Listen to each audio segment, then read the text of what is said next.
I don't think it is. What is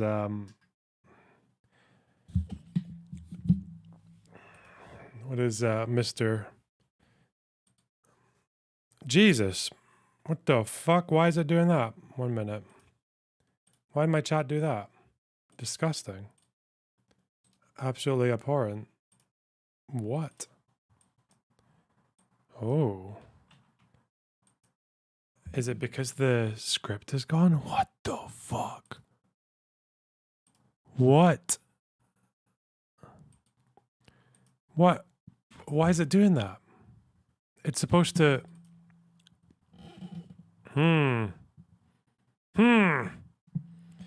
It's supposed to have a thing going on. What the fuck? Well, that's not good. Not good at all. So what's supposed to happen there is there's supposed to be a thing that this goes through to not make it like that. Is it in properties? I don't even remember how I did it. You're supposed to edit this so it turns into like an overlay chat, but now that I think about it, I can't remember how I did it. Defaults? No.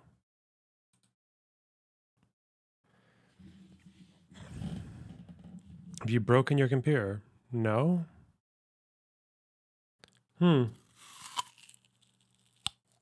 I forgot. What the fuck? Okay. Yeah, it's on OBS. I haven't changed anything. I haven't updated my OBS. Okay.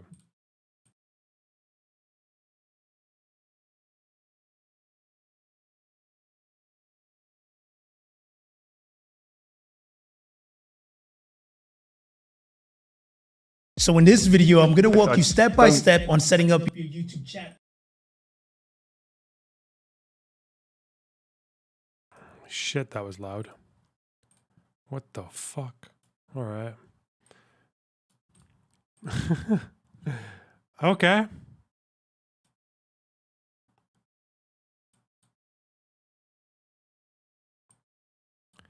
All right, come on, help me out, boss. So the first thing you're going to want to do is have your OBS Studio open, and then typically you're going to go ahead and add your chat overlay to your intermission screen. Now I have here my video, my gameplay, and then I have an empty box here for my chat overlay. Now what you're going to do is you're going to come to streamelements.com, and I'll put a link in the description of this video. Then you're going to get logged in with your YouTube account, and once you do, you'll be brought to a dashboard just like this. On the left-hand side, under streaming tools, just select overlays.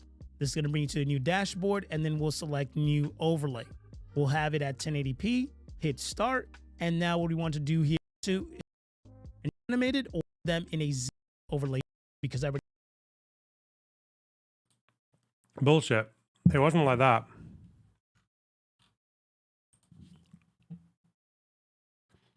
It's not supposed to be like that.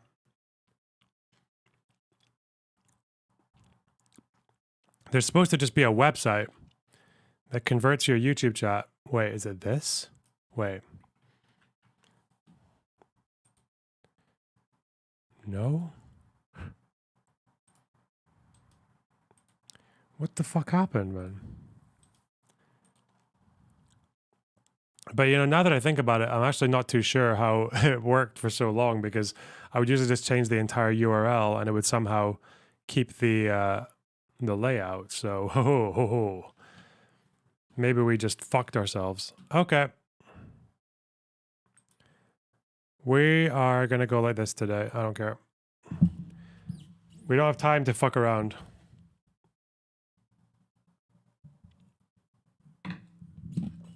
Okay.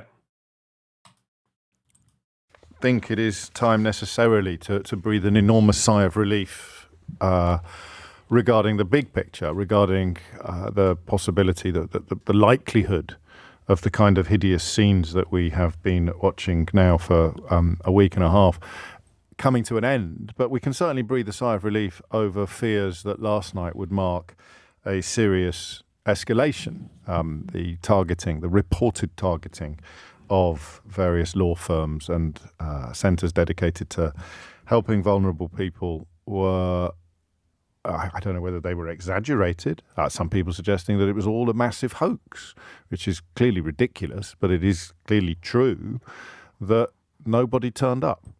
Or at least if they did, and I was following events quite closely in my own part of town, not least because I could hear from my back garden the locale of the protests. If anybody did turn up, then they would have got straight back on the bus again, because the anti-fascist element, the people rejecting hatred, outnumbered the people there, whether through ideological racism or simply because they quite fancied getting involved in some of the looting that they'd been watching on their screens in recent days. They would have turned tail and headed off very, very quickly. I don't know what your favourite image is of the problems that didn't happen in England last night. There were some fellas who tried to sort of occupy a traffic island while shouting, quotes, patriotic, end quotes, slogans. There were 4 fellas, I think, in Brighton who turned up to, I don't know, do you support hate? How do you call it? I mean, to do a proper hate march. Not the kind of hate march Suella Braverman talks about when she's describing people calling for a ceasefire in Gaza, but the kind of people who turn up to express hate and attack the police and burn things. So I don't know what they were turning up for, but there were only 4 of them. There were thousands of people. So you ended up, and I think they got a lift home from the police because they were marooned in an ocean of decency. Is that what you mean by two-tier policing? So the far-right protesters who turned up in Brighton got a lift home from the police, and there were only 4 of them, whereas the hundreds, or if not thousands of protesters for decency, anti-hate, they all had to make their own way home. That's not fair. That's what you mean by two-tier policing. The hate marchers got a lift home from the old Bill. Everyone else had to catch a bus. Are there any trams in Brighton? There aren't any trams in Brighton. There's a Harvard Harris poll. I don't know if there's one from this month. Hang on the ceasefire. I think the most recent one is April, right? Or is it May? Ooh. Have they not been doing more recent one?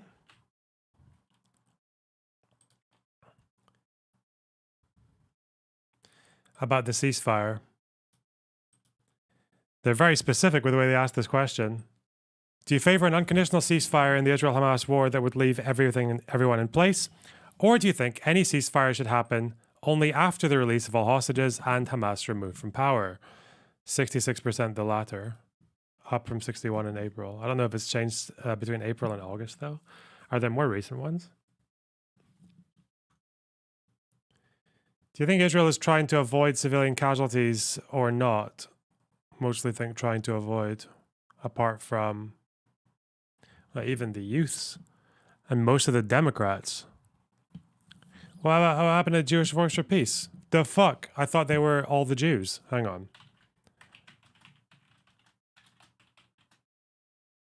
July?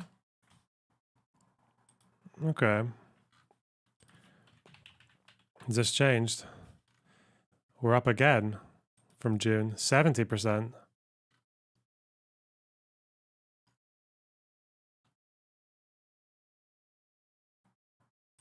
Youths here think they're not trying to avoid. Still the majority of Democrats, though. Huh. Okay. Anyway. So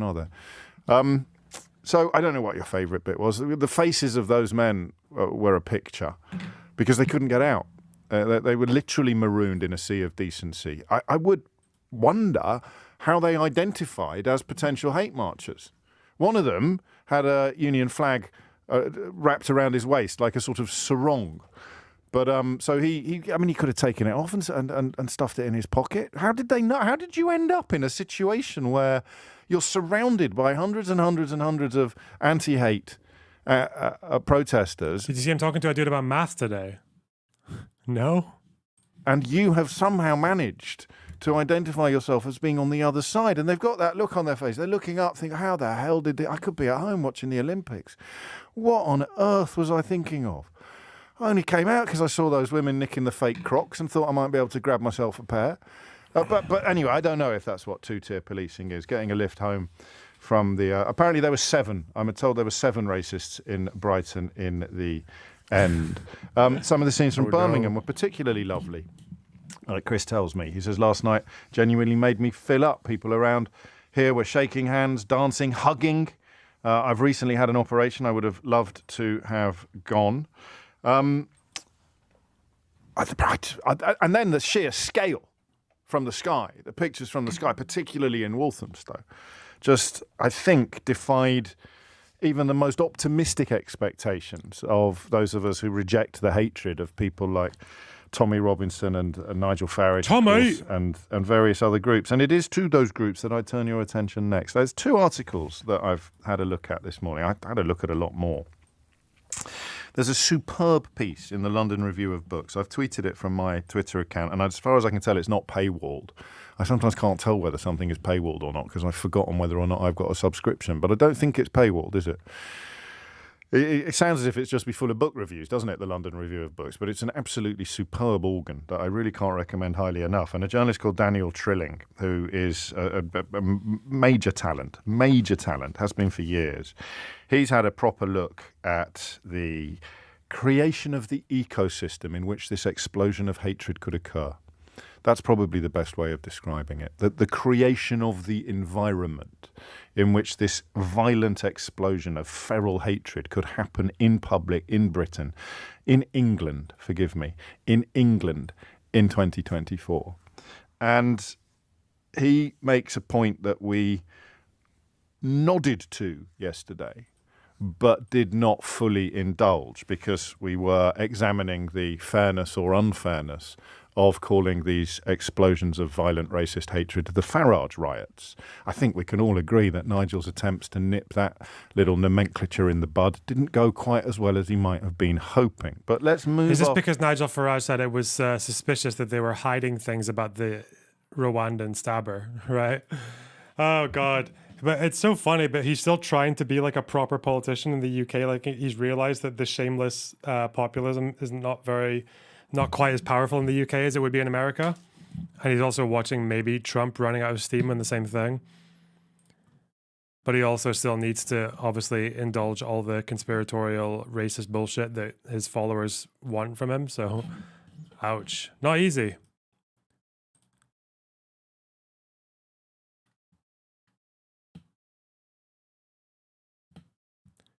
Okay.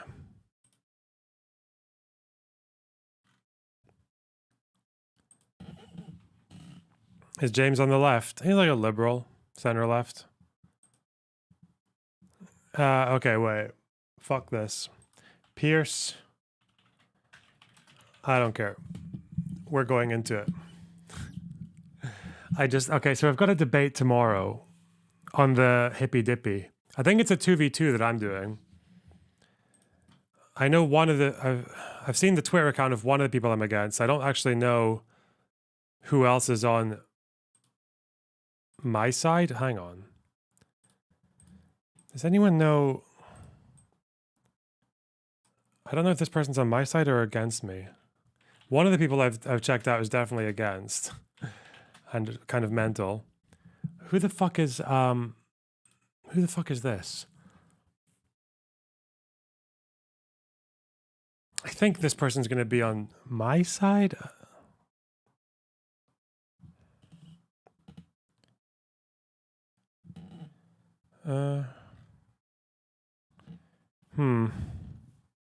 Can't really tell. Does anyone know who this is? Veteran Gamer, UK.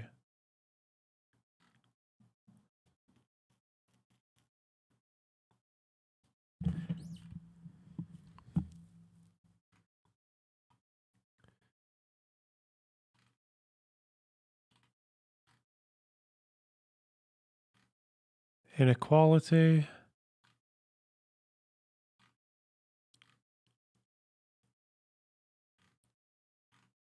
I can't tell. The flags make it very confusing.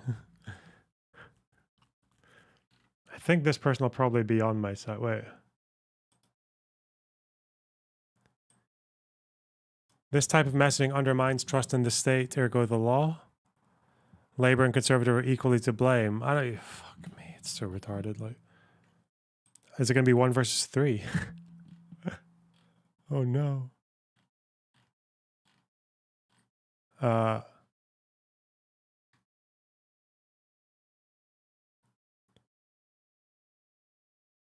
DSD assessments appear to be correct because of this? Because the IBA sent a letter. Okay.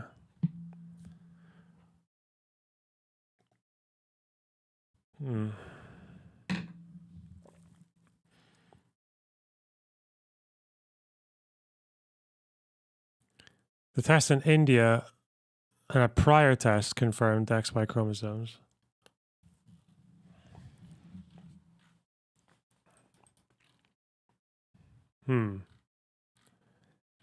Okay.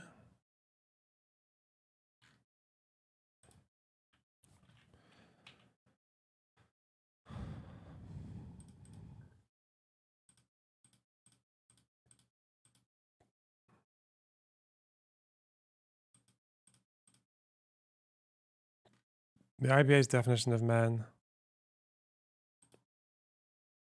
Are these comments or is this the article? Okay.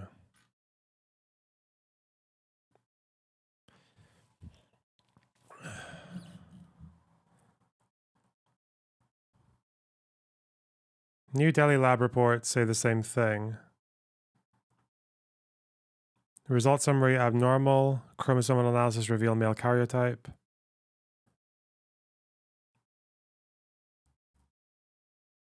Decision made by the Secretary General at the time. The board asked to ratify the move.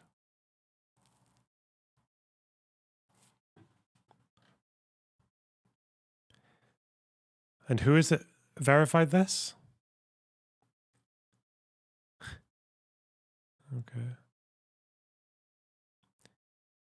So on Friday, the IOC spokesman Mark Adams said, "We have no knowledge of what the tests were. They were cobbled together, as I understand, overnight.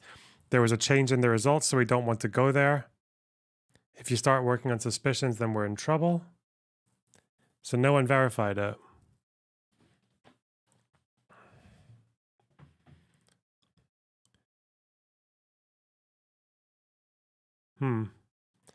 Okay, so that person seems weird. Okay, that's encouraging.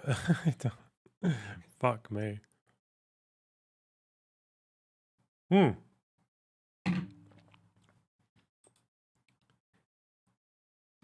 we're not talking about her. We're talking about the riots, apparently. So whatever.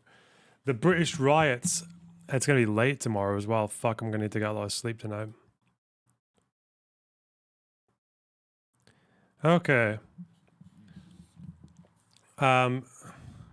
Andrew Tate squared off with Piers Morgan about the riots because Andrew Tate, if you recall, said some insanely dumb shit about the stabbings by that Rwandan kid very, very shortly after it happened. So obviously he had no information. He started making it about Muslims immediately, obviously. Started saying shit like, how stupid are you guys for letting them do this to your country, and that you're weak for letting fucking immigration have this effect on you. He's got a whole video up about it. Let's see, Tate. Yeah, he said the guy, like, he just did every single talking point. He said the person was an undocumented migrant. He said that they arrived on a boat. He said that no one knew where he was from. He was upset that there were no protests. He said that Western men were broken because of the lack of action against invaders slaughtering your daughters. If you never pull the trigger, you'll never have a border. Yeah, he just did an absolute schizo post on this event when he had no information about what had happened. So, and obviously it got millions of views because it's Andrew Tate. I thought he converted to Islam. He is a very confusing and confused person, okay? That's probably where... Would you like to take this opportunity? And also... still facing quite a lot of charges, I think, for abusing women. So okay, like sex trafficking and shit, and the fact that he admits to more or less doing that and bragging about it on social media for years. That whole thing? But anyway. Would you like to take this opportunity finally to tell the rioters to stop rioting? Yes or no?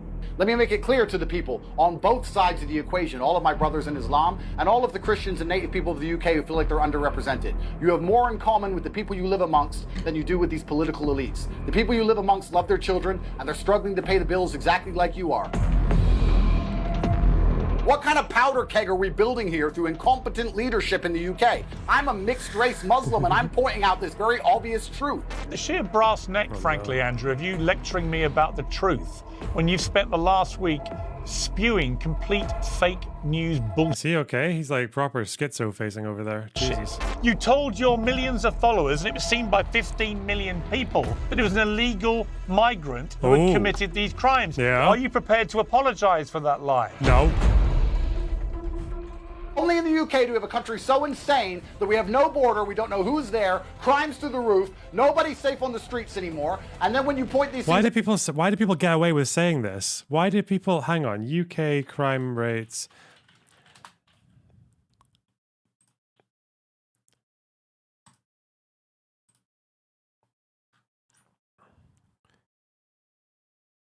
So did they come back up after 2016? So this is them obviously throughout like every other country in the world. They go really high in the 90s and then they come down. What else do we have here? Statista? What year is that from?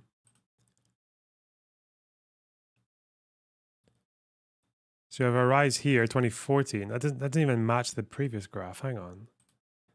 What do we have here? 2023. Or macro trends. Okay.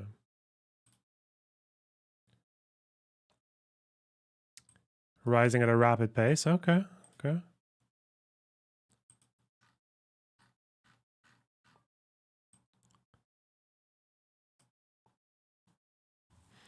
Crime estimates from 81 to 2023, excluding fraud and computer misuse. Why was crime so high in the 90s? You know what? I have no idea. But I feel like in America, Europe, the UK, like, yeah, all these, apparently lead paint. Yeah, that's what I've heard. Homicide. Oh, this includes Hillsborough. Okay. Where does this come from that they're going up?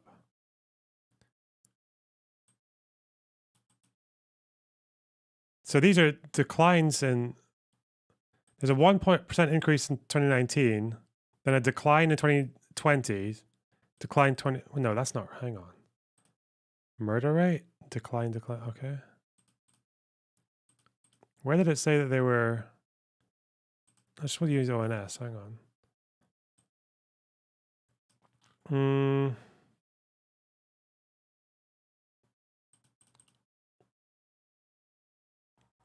Okay.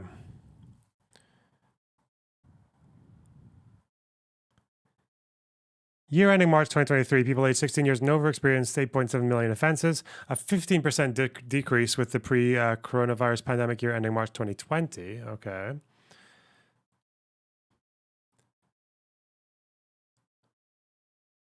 No, wait, sorry. Yeah, I think crime rates are down.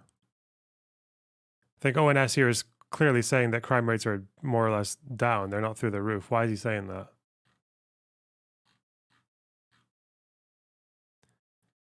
Police recorded crime has exceeded pre-coronavirus. So police recorded crime, okay. Including fraud and computer misuse. Is that because fraud and computer misuse are making up all the increases? So in this case, we have a slight uptick since the end of the pandemic. But they don't even say what kind of crime. Well, apparently fraud is down. Is it? Hang on. Why is this all saying it's down compared to 2020?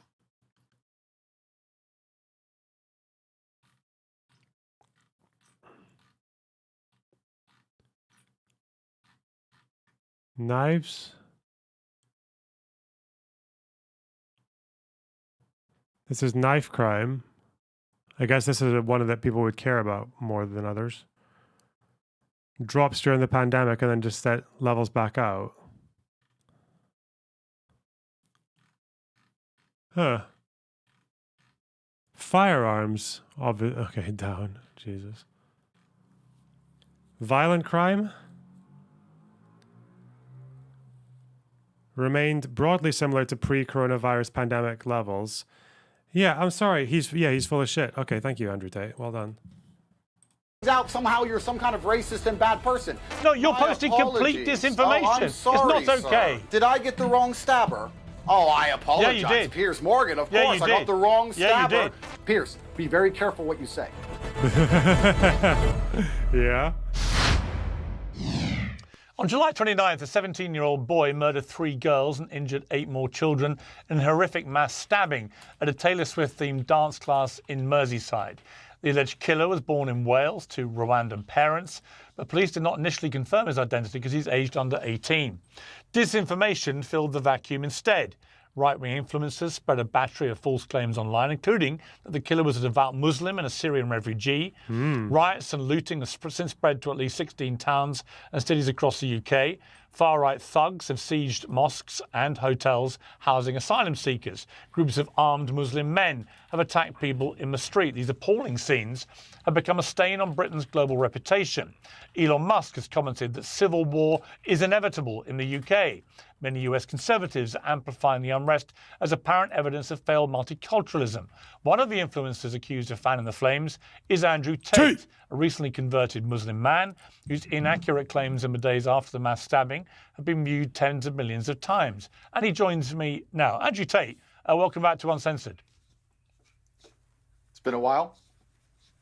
It has, and obviously you've, as in fact I'm Why about is he to so talk sulky, to you, man? Nigel Farage, who is now a member of Parliament in the UK and who has been saying some very inflammatory things in the last week or so about these riots, has blamed you, named you in a radio interview as for the person who spread the disinformation, which he then believed. I want to start by playing a clip of a video you posted to Instagram, I think it was, on the 29th of July, that you posted to various social media platforms, in which was your response to what had happened. Oh, this is what I watched. Undocumented migrant decided to go into a Taylor Swift dance class today and stab 6 little girls. That's right, somebody arrived in the UK on a boat. Nobody knew who he was. Nobody knows where he's from. The media is, Based of on course, hiding the absolutely fact that nothing. this is a 17-year-old male. They don't want to highlight how ridiculous it is that we allow military-aged males, combatants, to flood our shores. I don't see any protests in the UK. I don't see anybody complaining. Nobody's outside of the school. Nobody's outside the police station. The soul of the Western man is so broken that when the invaders slaughter your daughters, you do absolutely fucking nothing.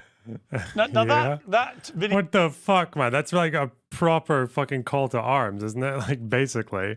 Maybe you can get a criminal conviction, but morally, you are just... What an unbelievable cunt. Oh, God. Has been viewed 15.1 million times. X limited the post's visibility because of its rules on hateful conduct. But the bottom line, Andrew, is that almost everything you said in that video was completely untrue. And yet it was apparently seized upon online, spread wide. He's going to say, it doesn't matter because Muslims still bad. They still cause problems, UK immigration. That's the only defense, really.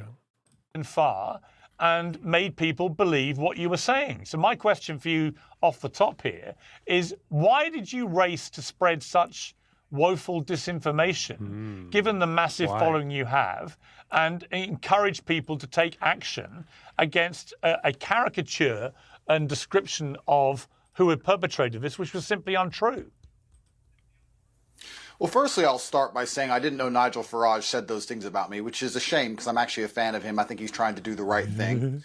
I also understand in his political sphere, sometimes he has to hang other people out to dry to save himself because he's getting heat also. Cool. Secondly, I'll argue with you about the fact that everything I said was untrue. I think the only thing I said that was untrue is that perhaps he was undocumented. It was a 17-year-old male.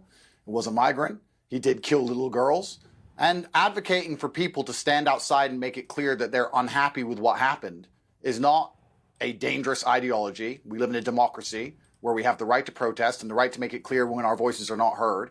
I recently protested against the Olympic ceremony outside the French embassy. I'm not sure if you saw it, complaining about how they depicted Jesus Christ, because I was unhappy with what I saw. And I think that when people feel like they have a voice, they're not likely to get violent. And the problem we have now is that people do not have a voice, which is why we're seeing rioting, which is why we're seeing looting, because people do not feel like there's a political solution any longer. And what I was trying to do is encourage people to stand. Like, we say this just after we had an election. I'm so sorry. Like, we had a fucking election. And yeah, Keir Starmer, I think he said that we're going to bring immigration, like net migration down from the 685,000 mental figure that it was, due to a third of them being Ukrainians in 2023. But ultimately, the party that said that we were actually going to keep asylum seekers in the UK and process them in this country, because that's the law, and not try to send them to Rwanda, wasting fucking millions of pounds for a policy that won't even get them there anyway.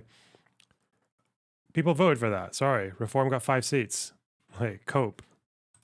Stand up and make their voice heard in a peaceful way to avoid violence. Because when people feel like they're not heard, violence is always the end result. Yeah, but you've actually had the complete opposite effect, and you know the massive following that you have and the influence that you can wield. And by spreading, I mean, again, you've repeated the fact this kid who's been, who has obviously now been charged with very serious crimes, including killing these 3 girls, was a migrant. He wasn't a migrant. He was born in Wales. His parents were legal immigrants from Rwanda. So he's not a migrant. He's somebody born in Wales, born in the United Kingdom. Well, first things first, it's unfair for you to say that I've had an opposite effect. What I did was point out the facts of the situation, that a 17-year-old male killed little girls. If I point out the facts of the situation, that the sky is blue, and then people go and decide to riot. Well, you also said he was an undocumented migrant and that the UK was just letting whoever come in without knowing who they are and letting them stay here, even though they're, men of fighting age, and that people need to stand up for themselves against this. Why is he so dishonest, man? Fuck me. Like, the whole interview is going to be like that, isn't it? The whole interview is going to be this fucking evasive bullshit. He said if you never pull the trigger, you won't have a border. Because I've said those things. The kid was an invader. I mean, those things are not true. That's the first thing. Secondly, here's where we have the dichotomy of the UK, and I actually think this conversation is going to be one of the most important and potent conversations of modern times, especially as this issue is not going to be solved anytime soon, Piers. The problem we have now in the UK is that we have a certain subsect of the population who believe because he was born in Cardiff, he is a Welsh man. And we have another subsect of the population who believe that even if he was born in Cardiff, he is not Welsh. I'm currently in Romania. I'm an American and British citizen. The woman who I have a child with is Italian. The child was born in Romania. The Romanians do not consider that child Romanian, not by their view of the world. If I had a child in China, they would not consider that kid Chinese. They would look at the face shape of the child and say that's not a Chinese child. If I had a black child in Russia, they would not consider that child Russian. In the West, in the democracies, we do. But we have a problem because you now have two... So you like democracy. So you liked it that we were a democracy, Andrew Tate, that we do things a little bit differently, that we offer national identity to people who are born here. Yeah. I thought you liked that. What? Because we're fucking based. Yeah, he'd be British. Yeah, he'd be British, not like English or Welsh. I don't think they would say. They'd just say British. Yeah, like a British citizen, because that it's kind of part of it's part of what we get back for doing an empire. You know, we interacted quite a lot with the rest of the world. We did lots of dealings. Some of it not very nice. Some of it, actually all right, like Commonwealth and shit. We funded all of these countries after we left them. We kept up partnerships, and that's why a lot of them migrated over here.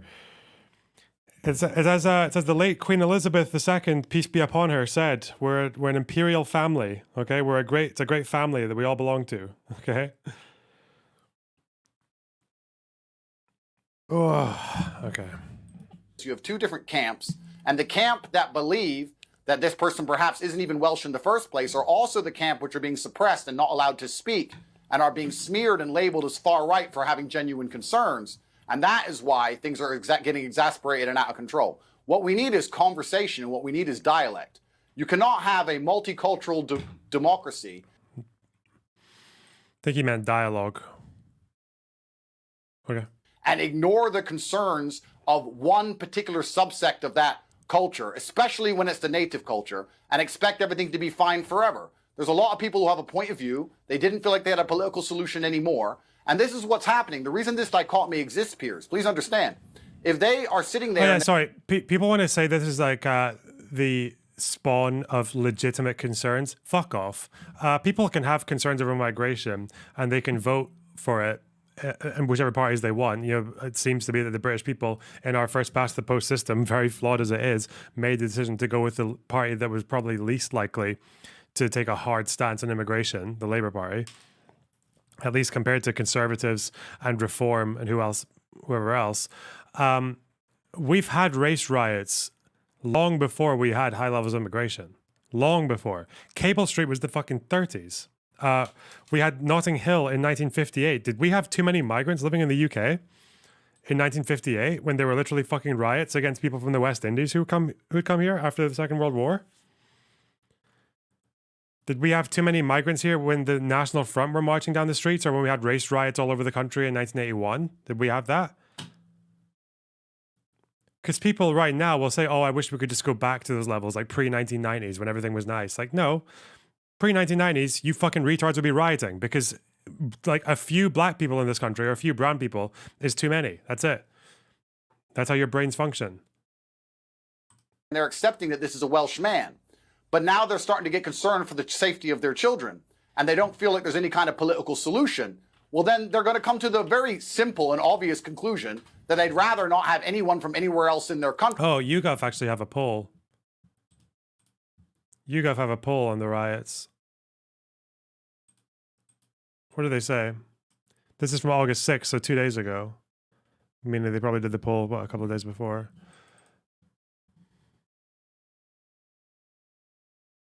Misinformation, social media. 378 arrests. Remember, I think, wait, hang on. How long did the 2011 London riots go? Good comparison, because the London riots in 2011, where Keir was the director of prosecutions, that lasted 5 days, the 2011 riots, and we had 3,000 arrests. Yeah, it went from the 6th to the 11th of August.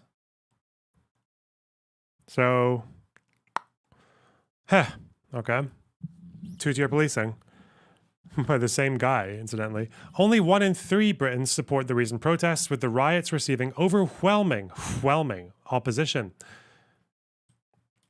Would you say that you support the recent protests and unrest? That's a pretty bad... That number of strongly support and somewhat support is actually cringe as shit. Oh my god. 34%, bro.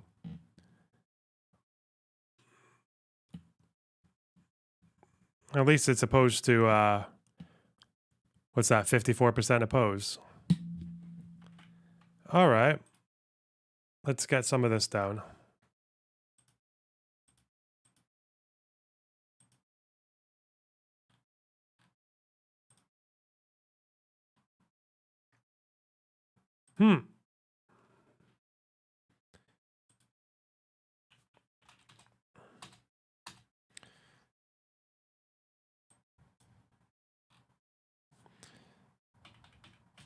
Reaction to riots.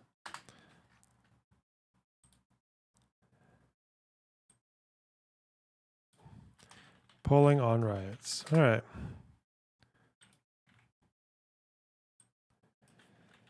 %34% support the protests. 54% oppose. This is just the protest. Okay. With 37 being strongly opposed. All right. So that's the highest number, the plurality, you might say. Okay. What else do we have? Opposition to the riots is near universal. Okay, for the riots, 85%. Okay, big. 85% oppose the riots. 75% strongly oppose. Opposition to the riots is near universal. Okay, Reform UK voters being the only group showing any substantial levels of support. Okay.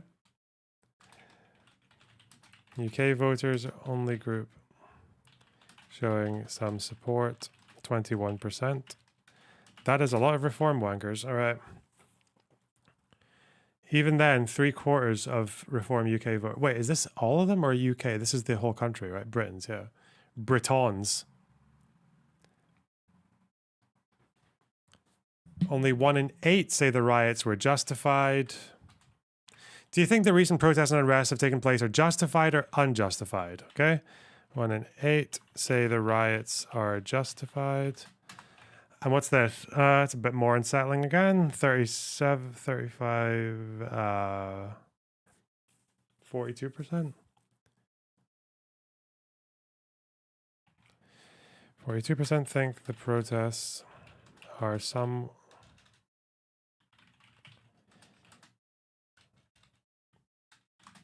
Divided 32, 42, 49.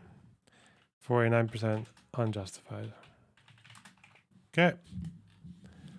Although 6 in 10 Britons have sympathies with the peaceful protests, just 8% sympathize with the rioters. Ooh, this is not good. How much sympathy do you have with the views of the following?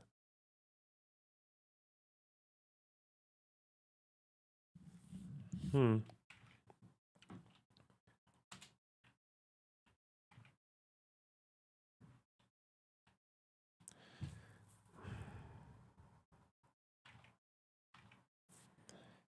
Uh, 65, okay. And have sympathies with peaceful protests.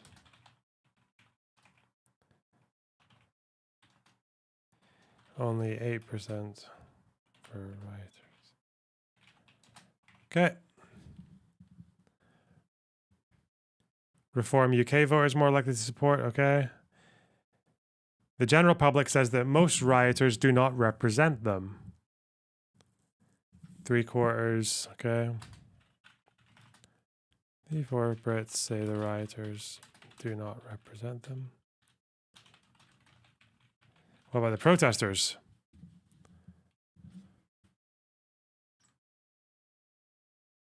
When it comes to those taking part in the recent protests peacefully, Britons are split.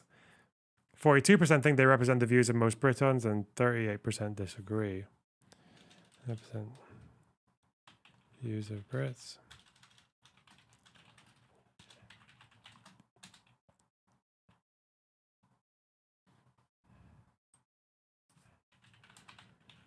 Mm-hmm.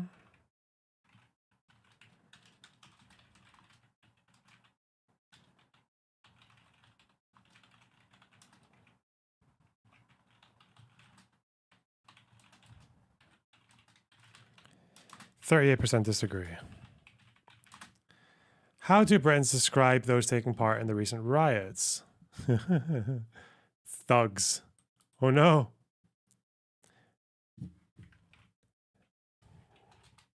One in 6 say rioters have... Wait. Who the fuck? Sorry, 7% called them far left.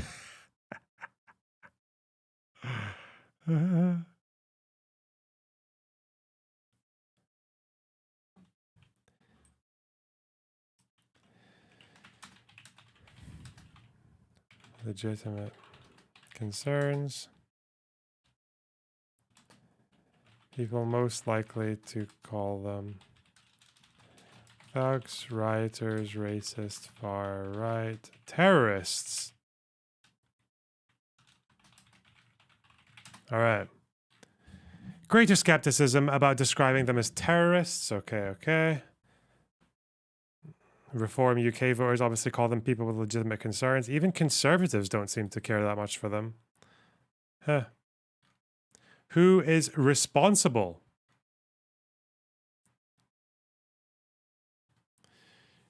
People are as likely to blame the Southport murders as they are to blame Nigel Farage. Oh no.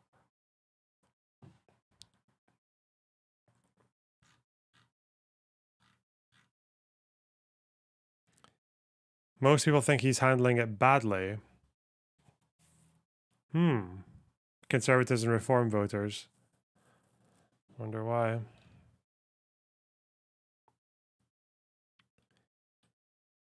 But most Brits think the police handled the riots well. Police handled the riots well. Most reform disagree.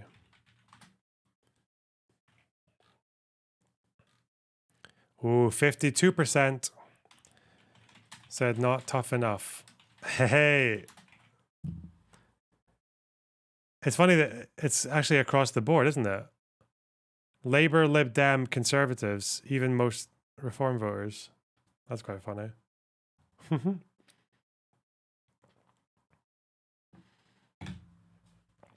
Plastic bullets, tear gas, tasers, water cannons, okay. 60% bring the army. Huh. It's a good poll. Thank you. Fucking bongers. All right. Okay.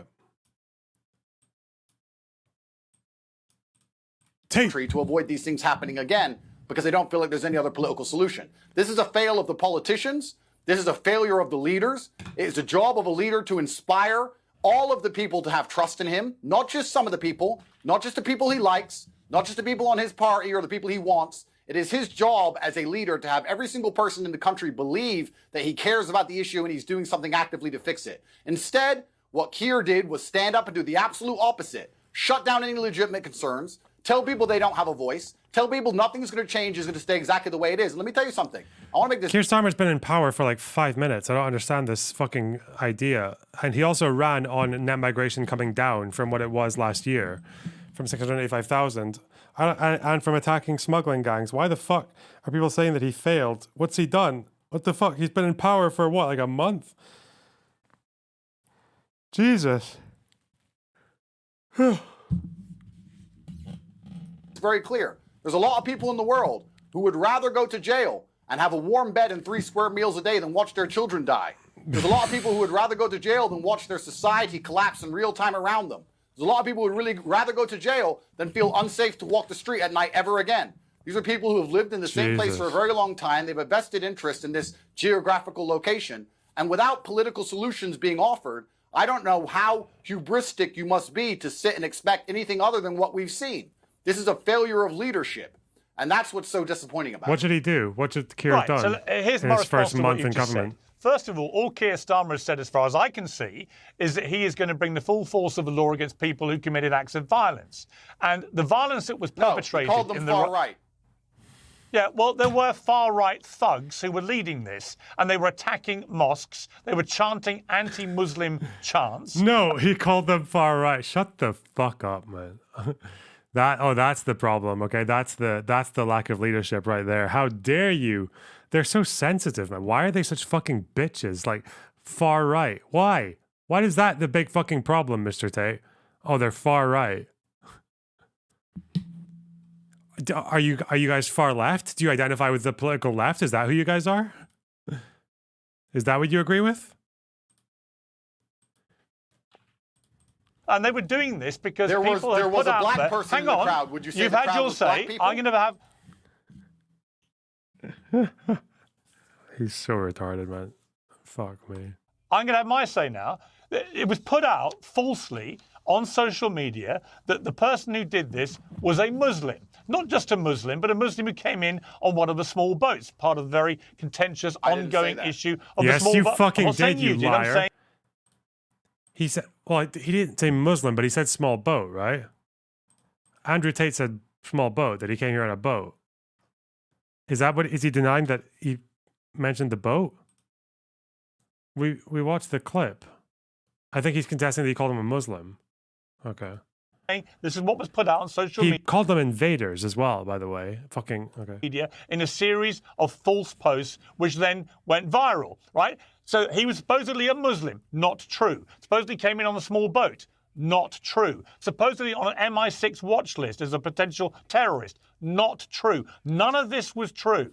And so on the back of that, far-right thugs who led this went up and attacked mosques, and they went and attacked hotels with asylum seekers in there waiting to be processed, and they was trying to set fire to them. Those are acts of despicable violence, which were being led by far-right thugs. Now, not everybody involved in all these protests is a far-right thug. Some of them will be ordinary members of the public trying to legitimately protest peacefully. I completely accept it. But the ones who were leading it, who were committing the acts of violence and making the threats against the Muslim community, were doing so because they have been completely misled about who had done this. It was not a Muslim. It was not an illegal immigrant. It was not somebody on the MI6 watch list. It was none of those things. Now, you posted on July the 30th, the day after the killing, and I feel particularly incensed, by the way, that the deaths of these 3 young girls have been hijacked in such a reprehensible manner to attack Muslims when a Muslim had nothing to do with it, right?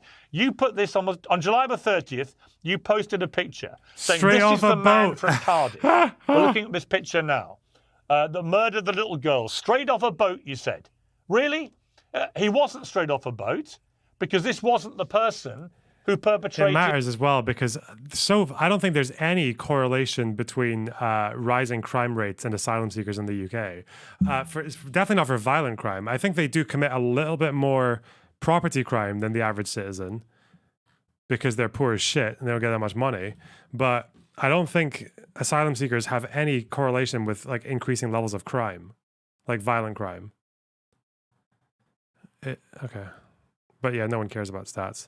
But the gooning gangs, yeah, true. Did the crimes. You got 4.3 million views for this. And a community notes clarified, this is not the man that killed, attacked the children and adults in Southport. This image is of Kasonga Mabulu, who was arrested in Ireland in 2023 for a random knife attack at Dublin Airport. So again, 24 hours later, you're posting more. Okay. You're posting more. You're posting complete apologies. disinformation. I'm sorry, it's not okay. sir. He doesn't care. He doesn't give a fuck. He's like, yeah. This guy who sees through the matrix and sees the truth does not care about getting things wrong. He doesn't give a fuck. He's so shameless. Not okay. It's the Russian ethic, I think, isn't it? Like the RT thing, where you just kind of say that, well, yeah, sure, I fuck up a lot and I do a lot of bullshit, but it's only because everyone else does, right? Everyone does, so it's fine when I do it. And that's the gist. It was not the man. Did I get the wrong stabber? Oh, I apologize. Yeah, you did. Piers Morgan, of Yeah, course. you I got did. the wrong stabber. Yeah, you did. And he certainly looked very well. Why is Spider posting all these fucking pictures of me in the Discord? This is me in Israel, I guess, with a slightly sunburned chest. This is the most I've ever sunburned in my entire life. Because the shirt I was wearing the day before had this little gap that just left me completely exposed. Well, what? Okay. Yeah, I guess I look quite happy, don't I?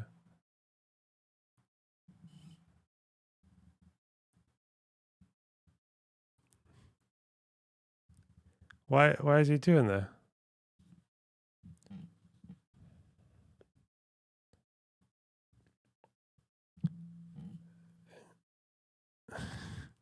He fan cams. Yeah, I guess he does. I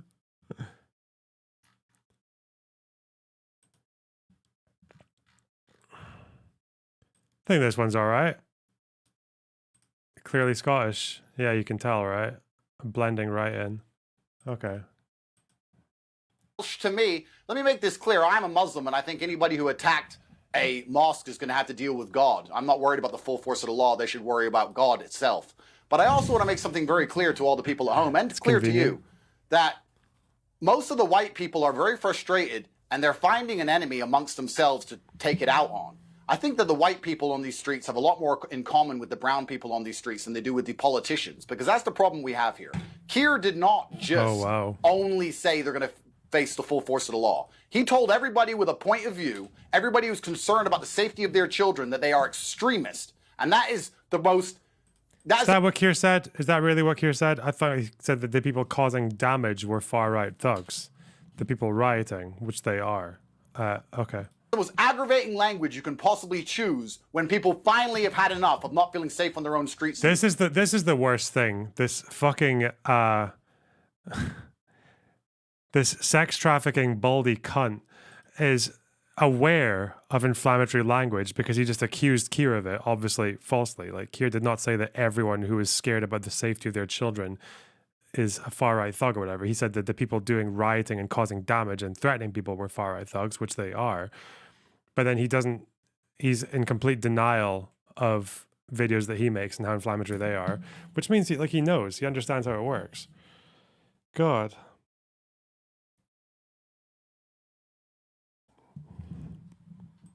For longer. We have people who cannot afford to pay their bills watching migrants arrive who are now being held up in hotels at the taxpayers' expense for indefinite and periods of time. We're sending billions of dollars to Ukraine. Nobody voted for it. Nobody wants it. And everybody's struggling to pay their bills. Energy prices are through the roof. Inflation is again, like every party that supports Ukraine got like most of the votes in the UK. Most of the votes went to parties that support Ukraine. He's such a fucking moron. Okay. The roof. Now they no longer feel safe on their streets. They don't want to put their daughters outside to play. The police won't protect them. The police won't turn up for most crimes unless it's something you say bad on Facebook. And when they look for a political solution, they're ignored. What kind of powder keg are we building here through incompetent leadership in the UK? This is nothing but a leadership failure. There's not a country in the world where leadership could fail this spectacularly and see any Andrew, different result. All right. But once again, Andrew, you are spouting nonsense in what you've just said. Not all of it, but some of it is nonsense. You say, for example, nobody voted for the UK to support Ukraine. We've literally just voted Keir Starmer in the United Kingdom with a landslide majority, and he made it crystal clear before that election that he would be contributing billions of our pounds to help the people of Ukraine thwart a Russian dictator. Well, you may laugh, but you just literally said the complete opposite. So we did actually vote for a leader and a party that was completely committed to dedicating billions of pounds of taxpayer money to helping people in Ukraine defeat Vladimir Putin. So that, again, is a complete untruth that you've just espoused.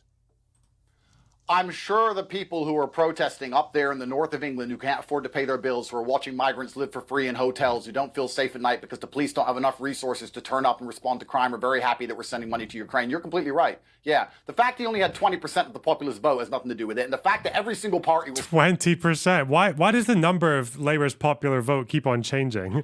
I think it was, 34? Which is... Again, this is what happens in general elections. Yeah, 33.7. So you can round up to 34. Okay. 20%. These guys, the problem with these guys is like they don't know anything. They don't actually, and this is why I'm more and more tempted to say, like, I don't know why there's this default, and I know what it is. It's a fucking centrist thing. It's a centrist cuck fucking maneuver where they just bend over to anyone who seems to have like a strong opinion on something because they just think, oh, that person must be coming from somewhere factual. No, they fucking not. I'm sorry. Like, if this is the kind of cunt that people are getting their information from, him, Tommy Robinson, then no, they don't have legitimate concerns because they're getting, because all their information is bullshit. They're just getting disinformed all the fucking time. They're just getting lied to. They're getting not even necessarily told facts half the time. They're just being told that things are horrible, that the world is fucking imploding, the sky is falling, everyone's like on the brink of fucking death. Of course they're gonna get pissed off.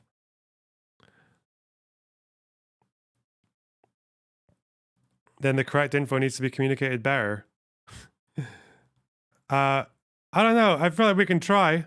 I feel like we do try. But it's quite difficult to catch up with someone who takes 5 seconds to say that this fucking Olympic boxer has XY chromosomes and is a man. It takes a bit longer, a full hour it turned out, to go and find out that that was actually bullshit and there's no evidence for it. And then they'll still say it. They'll still believe it. Even Piers did this. I feel like fucking King Theoden in Lord of the Rings, you know? What can we do? What can we do against such reckless hate? What can we do against such reckless retardation? I don't know. Okay? I don't know. One highly suggestible young man at a time, I guess, and just dislodge it quick before they get too old and set in their ways. Oh, God. Some money to Ukraine because we live in a uniparty system which is corrupt to the core in the first place. That's the reason why no matter who you vote for... 20% is when you include people who didn't vote. Yeah, I'm sorry. You can... Then why not just do that for every election? No.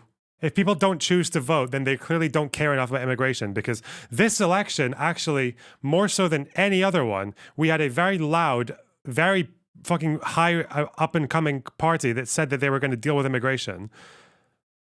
And people just didn't come out to vote, which suggests that people don't actually feel as strongly about it as cunts like Andrew Tate and Tommy Robinson do. Because if they did, they'd have voted for reform and given reform like 50 seats instead of 5. Or maybe triple digits. For the migrants keep coming, and no matter who you vote for, the money keeps getting siphoned out of the tax base and sent to Ukraine. That's the truth of it, is that most people are starting to realize and wake up from the matrix and understand there are no political solutions, because it's all a scam and it's all a lie. What we need is people to understand at home that we have to think outside the box and vote for somebody who's not part of this two-party, uni-party insanity, which is why I was a fan of Nigel Farage. Even if he sells me down the river. Which people didn't vote for. They were there. They were there. They were fucking loud. They got disproportionate representation on Question Time for the last fucking 20 years through Nigel Farage. Everyone knows who they are. They ran in basically every seat they could, even with candidates who hadn't even been to the constituencies they were running in. Bro. Even if he says I'm a bad person, that's his prerogative and that's his decision to make. I still believe he's the best choice as a leader for the UK. Well, Nigel Farage has not just... Well, hang on. Nigel Farage has literally just chucked you under a monumental bus. He's gone on LBC radio and he said the reason that he himself was promoting complete nonsense about the person who committed these heinous crimes was because of people like you. Andrew Tate, he names you. He says that you were responsible for spinning disinformation, which he was dumb enough to believe. Well, I never said he was a Muslim. I never said he was a Syrian. I never said he was on the MI6 watch list. The only thing I could have got incorrect is that he was an undocumented migrant. And if Nigel Farage has done that, that's his decision. He'll have to live with his conscience. I'm not here to tell him how to think. I'm also man enough to be understanding that not everybody has to like me all of the time for me to agree with some of the things they say. The biggest problem we have in the world today is everybody's so emotional. Everybody's so upset all the time that if somebody says something bad about them, they pretend that person's completely bad. Nobody is completely bad. Nobody is completely evil. Everybody loves their children. Everybody wants to live in peace. A lot of people talk about the idea of war, but let me promise you, Piers, I'm a person who's had a very varied life. When you see people with machetes outside your door threatening you and the police aren't answering the phone anymore, you don't want war. The Muslims want peace. See, what the fuck is he talking about? People outside your door with machetes and the police won't come. I'm sorry, is this like a regular occurrence in the UK? When the fuck does this happen? Is he talking about the video of the wedding? What the fuck is he talking about? This is what I'm telling you guys. Like, these rioters, they're not learning about the fucking challenges caused by immigration from real life experience. They're learning it from this. It's like television to them. It's all kino. They're just guzzling, okay? And stop. I hate it. I hate these fucking centrist cunts who come out here like they have to have a point, you know, just for the sake of, like, just so I can keep up the aesthetic of moderacy. Like, these people who are running around, who started a riot based on disinformation, who are continuing riots based on disinformation, who have held disinformation in their heads for fucking decades, being like, oh, there must be some kind of rational explanation for what's a legitimate concern. Like, no, not necessarily. No. Would you say that in fucking Cable Street? Oh, there must be some kind of legitimate concern about Jewish power. No, fuck off. Some people just riot because they're retarded, okay? Fuck. And you can say that they're retarded for reasons that are like legitimate. For example, you can talk about deindustrialization and left behind generations, and especially like rural England and shit like that. You can talk about that. But immigration didn't do that to them.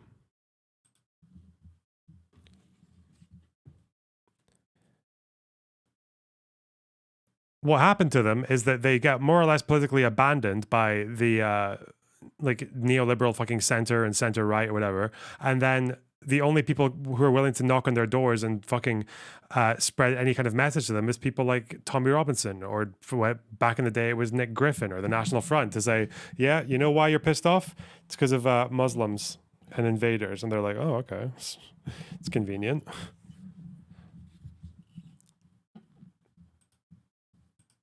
The white natives of the UK, the Christians want peace. Everybody wants peace. But when you have a political class which refuse to listen to absolutely anybody, do whatever they want, grind everyone into poverty irregardless, then you're going to have some sort of uprising. And it's unfortunate that the poor people, and I Bit cringe to attack centrists. Nah, no, it's not cringe at all. Centrists are cringe. If a centrist looks at this and just thinks, and just does this thing where they basically start from the conclusion that there has to be legitimate concerns and then just works backwards from there, looking for all the legitimate concerns and eventually believing all the same dumb shit that fucking anti-immigrant people do.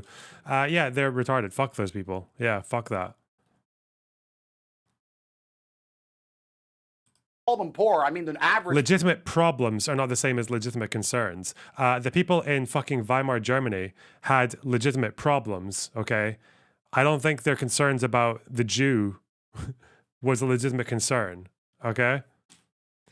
I don't think that the scapegoating was a legitimate concern. They had legitimate problems, not legitimate concerns. Person is turning on the average person as opposed to turning on the rich elites who are just plundering the country. That's the truth of what's happening here. Well, what is you well, I watched think my what is video. really We played it. Yeah, the only thing I had incorrect was that he was undocumented. That's the only thing you could perhaps say he was incorrect. And you also said that they were invaders. You spoke about invaders. You said that the person came off a boat that we didn't know who they were. You don't let him get away with that, Piers. Come on. He's literally lying through his fucking baldy old dome. Come on.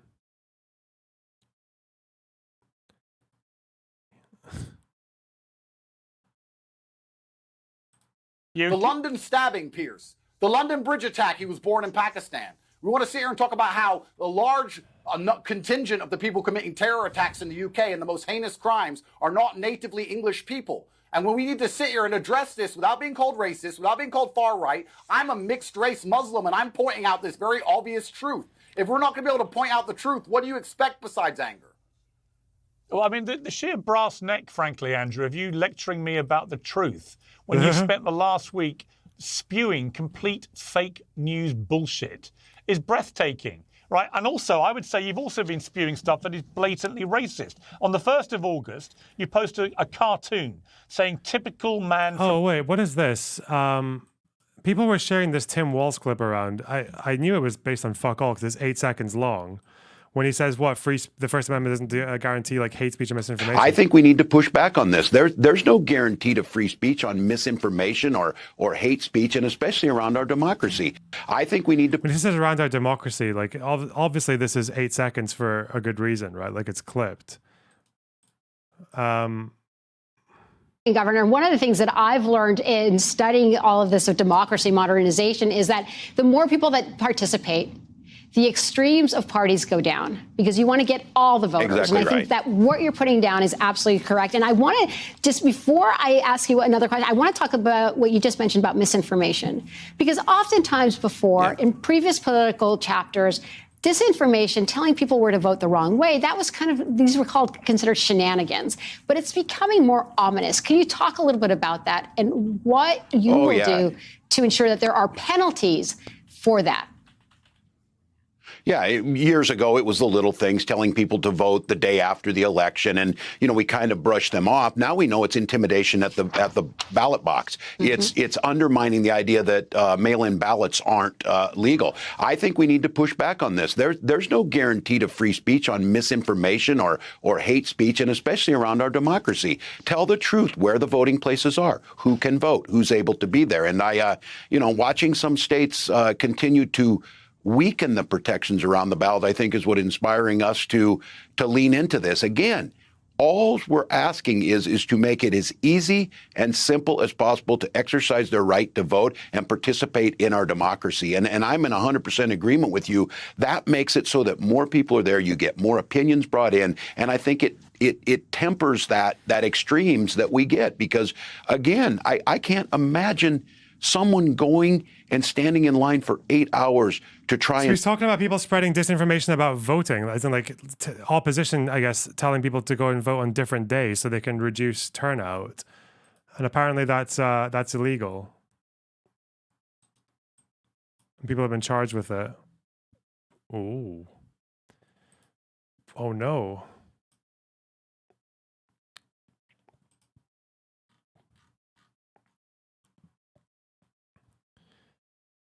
The defendant, Douglas Mackey, also known as Ricky Vaughn, all these American names, together with others, conjured to injure, oppress, threaten, and intimidate persons in the free exercise and enjoyment of a right and privilege secured by them to them by the Constitution and laws of the United States, to wit, the right to vote in violation of Title 18. Okay.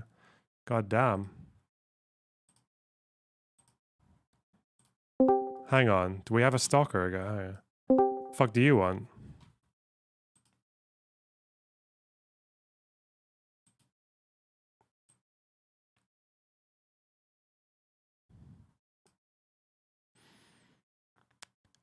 Why are you always struggling with your audio? What the fuck?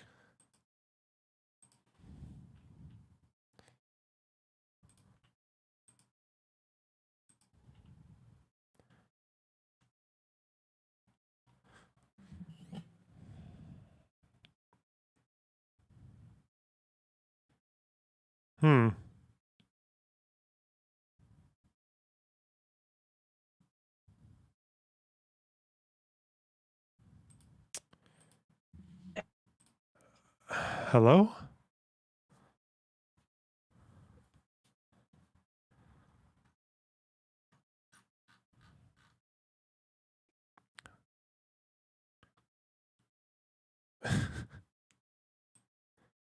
Why is this guy struggling? Why does he always struggle? I'm seeing like a couple of flashes of white, but no audio. How long have you spent working on this? You spent like a couple of weeks working on your audio now. And still failing. Huh, that's embarrassing.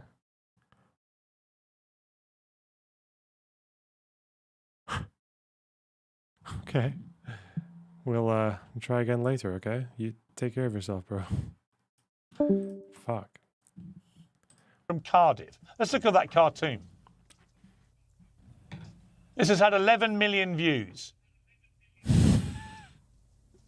Yeah, it's a taxpayer. It's a migrant arriving on the boat with taxpayers' money, and I think a lot of people are upset about that. I want to make something clear because I'm a Muslim myself. That's how we do the asylum process. Yep, we've done it for fucking decades. It's they don't tend to commit any more violent crime than the average population. The amount of property theft that they commit compared to the average person is like negligibly higher. Yeah, it's kind of like part of the refugee convention and all the other shit that we signed up to like 75 fucking years ago. Okay. Like he's all right.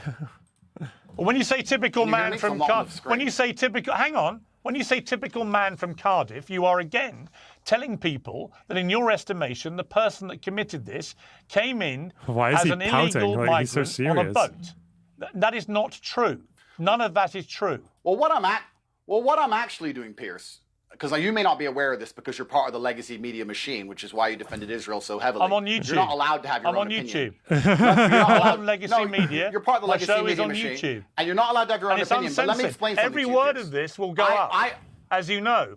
Perfect. I understand exactly how the media machine works. Remember the fact that they kept highlighting that he's from Cardiff. Oh, he's on YouTube. He's not on the legacy media.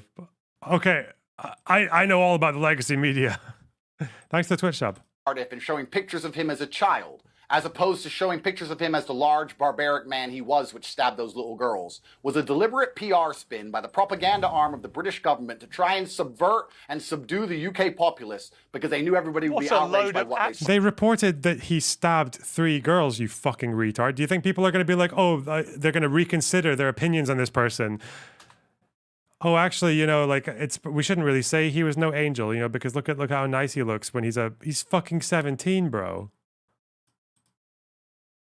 Absolute. That's why every picture of him is he's a kid. Honestly, they keep saying he's from Cardiff. This was set up on purpose. Now, the point I was making is he was literally born in Cardiff. The Matrix didn't pretend he was born in Cardiff. Makes him a British citizen. You've been posting cartoons of people coming in illegally, armed on little boats, because you want people to think that the person that did this was that person. But he wasn't. You cut out there, Piers. I think I understood you. I'm a Muslim myself, so there's no reason why I want any kind of violence against Muslims. That's the first thing that's very clear. Yeah, but you have conveniently enough courted an entire fucking audience who love, it seems, the anti-Muslim bandwagon, but okay. And I want to make something else very clear.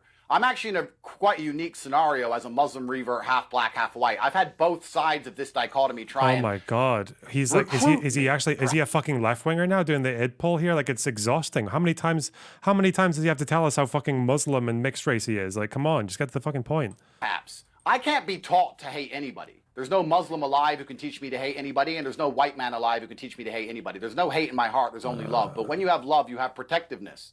And you have to feel a protectiveness for the things you care about. And that's what I think a lot of people don't understand. He's so boring. What are the other timestamps? He's boring. Tommy Robinson, Fuentes. Only one can be Britain's hardest. Tate, is Muhammad a fraud? $3. The Matrix is real more than Allah and the fraud. Okay. Jesus. What the fuck? Who's on my Twitch, man? Who's giving me money on Twitch? All right. Sorry. Don't care. Retard. Go away. Stupid fuck.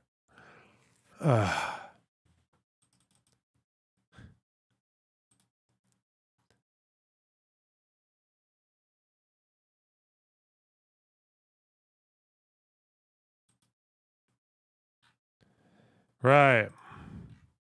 One more try. Have you figured your shit out yet? Have you sorted your life out? Apparently not. Huh? I heard something. Robot. Big F in the chat.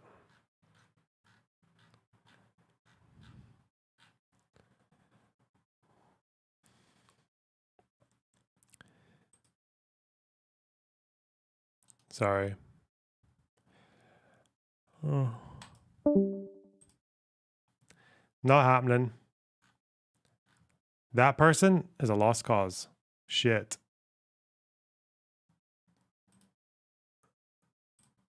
Okay. Apparently, is there anything more interesting? Apparently, Benny Morris and Finkelstein went on Piers yesterday. Okay.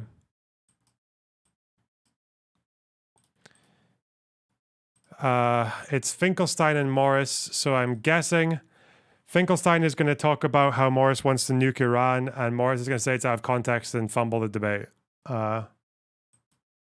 Israel invaded, including Benny Morris, committed the most horrible atrocities. Do we really need this distorted lecture? Mr. Morris, you are not the moderator. Piers Morgan is the moderator. I have never said anything about millions of Iranians. This is pure nonsense. Professor Morris! You seem totally keen to defend That's a good Iran. intro. He said that we can't trust Iran. You're such a shameless liar. Oh no. As we recall this debate, the world is still waiting for an Iranian attack on Israel.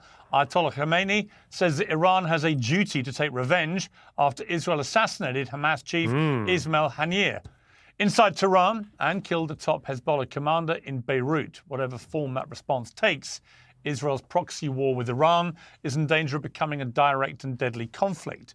And whatever happens over the coming days and weeks, the big questions remain the same. Both Israel and Iran see each other as an existential threat. So who has provoked who in the fractious decades since the Iranian Revolution? Does war with a common enemy strengthen Israel's alliances in the Middle East and beyond? And what is the future for a besieged Palestine as the world's gaze turns to geopolitical war games? My two guests are authoritative voices with deeply contrasting views. Trump's had a surprise conference in Mar-a-Lago. Ooh. What's he talking about? Saw it yesterday on ABC, where they said, oh, the crowd was so big. I have 10 times, 20 times, 30 times the crowd size. I don't care. Okay. Sure you do. On the historical context and the moral framing of a perilous moment for the world's peace. Many of you repeatedly asked us to bring them together, and I'll be joined in a moment by political scientist Norman Finkelstein and the eminent Israeli historian Benny Morris. But first, I'm joined by the former Israeli Prime Minister Naftali Bennett. Mr. Bennett, thank you very much indeed for joining me. Oh, no. Thank you. The person I kicked. The guy who was trying to get on the call. Need a new computer. If I had Zionist money like Lunar, it would be an easy fix. Oh, no. Zionist money. Bro, look at my fucking chat right now. My super chats are dead. Look at this bar. This bar is just, it's fucked, chat. Look at it. Nothing in there. You ungrateful pieces of shit. All right, hang on. I need to go bathroom, okay? Disappointed, though. I'm not angry. I'm just really disappointed. Incredible. Where are we in this war? Because it seems to the outside world that we could be on the precipice of a much wider war in the Middle East, which could have catastrophic consequences.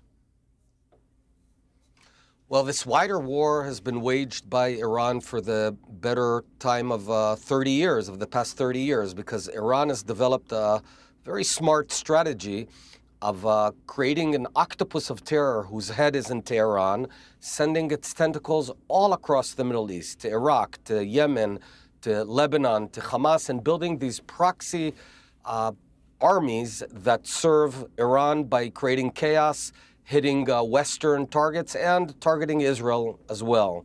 So this war has been waged on a one-sided basis. The new part is that Israel is hitting back. You said that Israel has a duty to punish Iran for what it's been doing.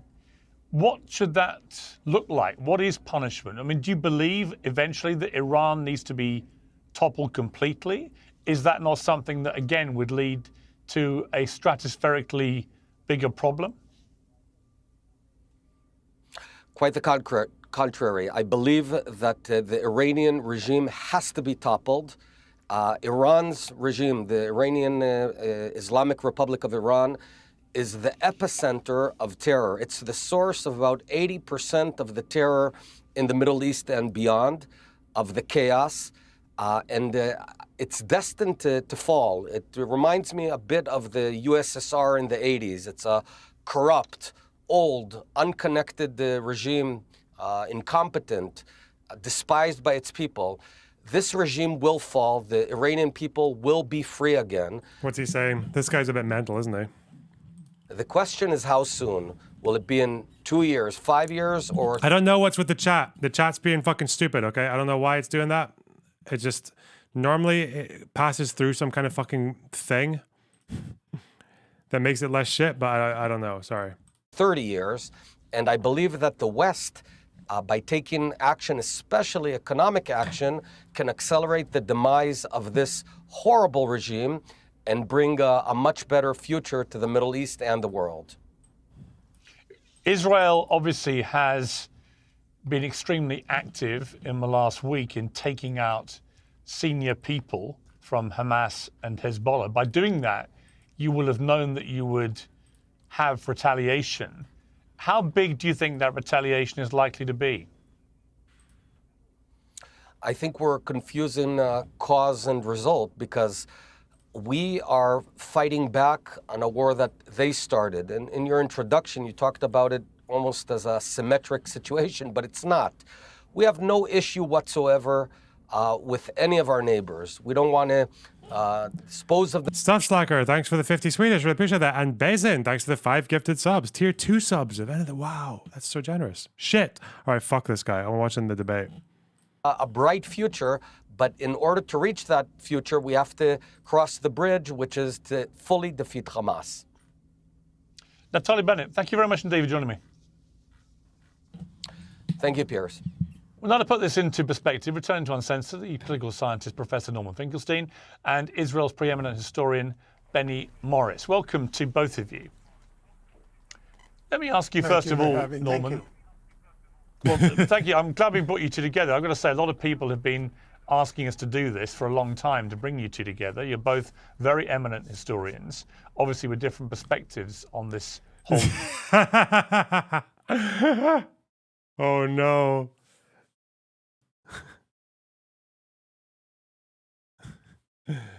That is so insulting. Like, Benny is the only historian in this space right now, okay? Like, Finkelstein's background is political science. He's not a historian.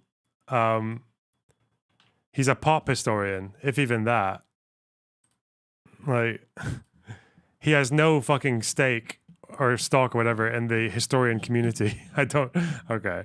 Dwayne, thanks for the $5. US dollars are basically shekels to the people that believe this crap, right? True. Nice. It's a shame that this fucking chat, I can't even see Binkle's face. Fuck.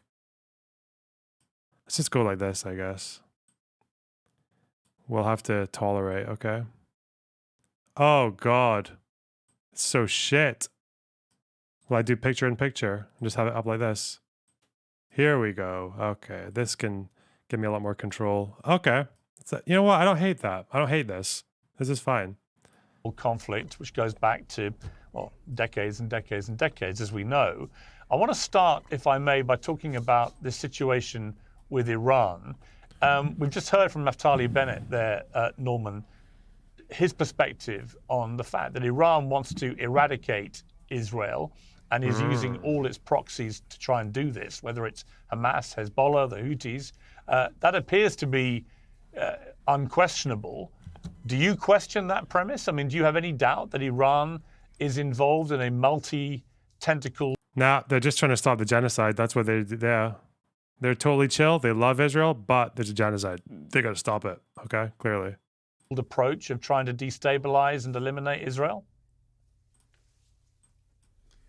It's hard to begin with a starting point because unless you know the starting point, you can't understand what follows. Allow me to ramble begin with inanely. a book that Benny Morris himself wrote. It's called Israel's Border Wars, and I highly recommend it. It's an excellent book, and it goes back to the early 1950s.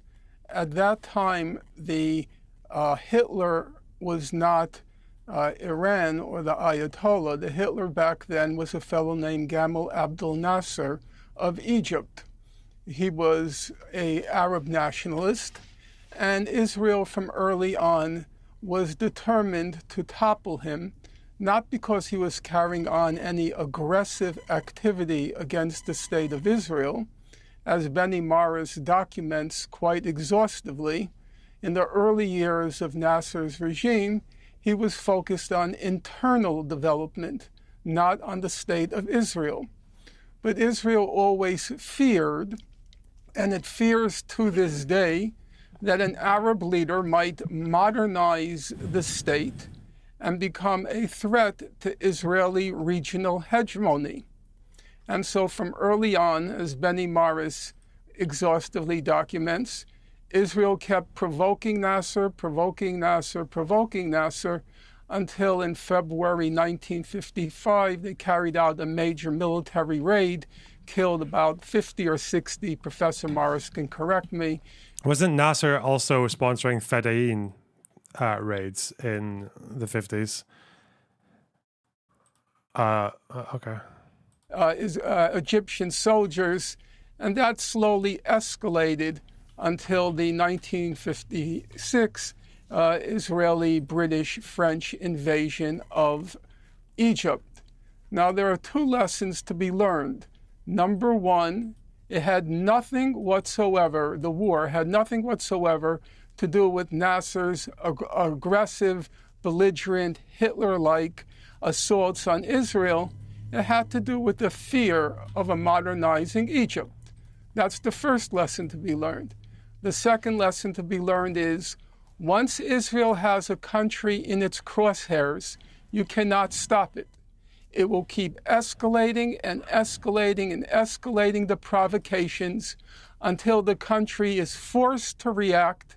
And then once it reacts, Israel unleashes, in the case of 1956, it was together with the UK and France, unleashes its full force. That same pattern, you saw it in 1982, when Israel kept escalating and escalating the attacks, on Lebanon until the PLO was forced to react. Israel invaded, including Benny Morris, who was a soldier during that war. Wait, hang on. When they were, the Israel kept on attacking Lebanon until the PLO were forced to react. I think the first PLO attacks into Israel from Lebanon was like, what, 70s? With the border raids? I think when he's talking about near the invasion, I think he's more or less correct, because I think the PLO, now we know based on captured documents, that they were actually trying to avoid an Israeli invasion. And it's probably the war. If you wanted to make an argument for Israel going to war without casus belli, Lebanon 82 would be the best example. But I don't know if it was necessarily just like constantly provoking and trying to get a reaction. It's not really, it's a pretty strange way to summarize it. Committed the most horrible atrocities and killed, the estimates run, between 15 and 20,000 Lebanese and Palestinians, overwhelmingly civilians. The same pattern happened in 2008. There was a ceasefire in Gaza. It was agreed to in June. If he's talking about 82, there were two phases of that war. The first phase was relatively easy for Israel because they were moving up towards Beirut, and basically every group that was not the PLO stood down. They didn't do anything. So you actually had this scenario where Israel didn't really want to pull anyone else into the war. So you had a situation where it was just PLO and Israel fighting, and literally you had people standing on their balconies or on their rooftops and watching the fights because they just felt secure enough that they could do that without getting pulled into the war. But once they reached Beirut, Sharon starts going completely off script and starts acting way beyond government approval and pushing further into the city of Beirut. And then eventually you get like his collaboration with the Phalangists and the fucking Sabra Shatila massacre. But I don't know where he's got that figure from, 15 to 20,000 killed in the war.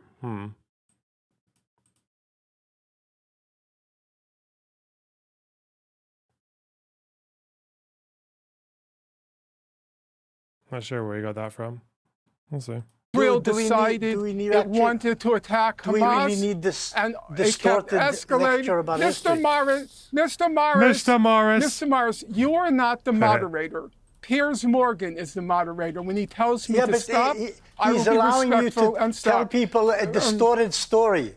Okay. He shouldn't allow you to lecture with such distortions, supposedly based on my books. Here's what I'll say. Benny Morris, here's what I'll say. I will absolutely give you the exact same amount of time to respond to everything that Norman is saying. I can guarantee you that. But let him just finish his point. God, he's grumpy. Okay, the same thing. Is this because of the Mehdi Hassan debate? He's decided to try and become more fucking aggressive now. Oh, shit. Oh, no.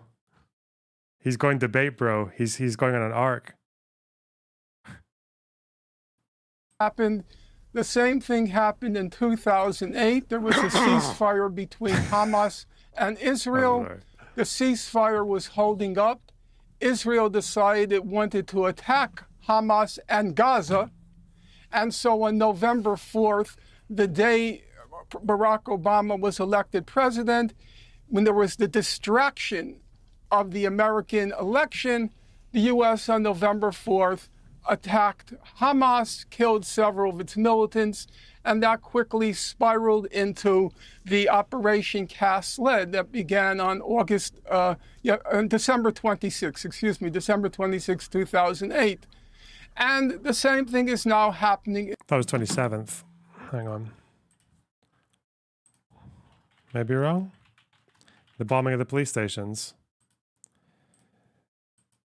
Yeah, it was December 27th. Fuck me. Finkelstein's, not that I care, but this is the kind of shit that Finkelstein likes to get on people over. Oh well. I think Finkelstein's position on Cast Lead is that the police officers who were killed and security officers were overwhelmingly civilians. That's Finkelstein's position. In Iran is now in the position where Israel will keep ratcheting up and ratcheting up and ratcheting up the assassinations and the provocations until Iran is forced to react. Okay, let me go to Benny Morris, because I mean, look, I would have issue with, I certainly have a big issue with the conclusion there, because it seems to me, Benny Morris, that the ratcheting up has been going on from the Iranian side. But I'll let you respond to what Norman Finkelstein just said. Okay, I'm not going to give a lecture in history here, but Norman supposedly is basing himself on my books, and my books don't actually tell the story Norman says give. Just one or two words about the past. Nasser allowed in the beginning and then later organized and unleashed terrorism against Israel. He received Soviet weaponry with which to confront Israel, and Israel felt itself forced to retaliate, to preempt him, and went into the 1956 war in alliance with Britain and France. But I won't go into the history. Listen, the main problem now isn't Nasser 60 or 70 years ago. The problem is Iran. And Iran has had a policy since the Islamic regime took over under Khomeini, and announced as well by his successor, Khamenei, still the supreme leader, to destroy Israel. That's their policy. They announce it day in, day out, not just the leaders, but the generals. Everybody around power there says the same thing. Israel must be destroyed. And they want it destroyed because they are an Islamic regime. They are anti-Semites, and they want to dominate the Middle East. And they see Israel as sort of a promontory of the West in the Middle East, as an enemy they have to overcome before eventually attacking the West itself. That's the bottom line for them. Iran, for decades, has been building up these proxy forces, especially with rockets, especially the Hezbollah and the Hamas. And the Hamas has been rocketing Israel for the last 2 decades, and Israel, I think, has been extremely restrained, both in relation to the Hamas and in relation to the Hezbollah, but especially, and here I think Netanyahu has been ruling Israel for about the past 15 years, has been over-restrained, if you like, weak-kneed, even cowardly, and not confronting Iran much earlier.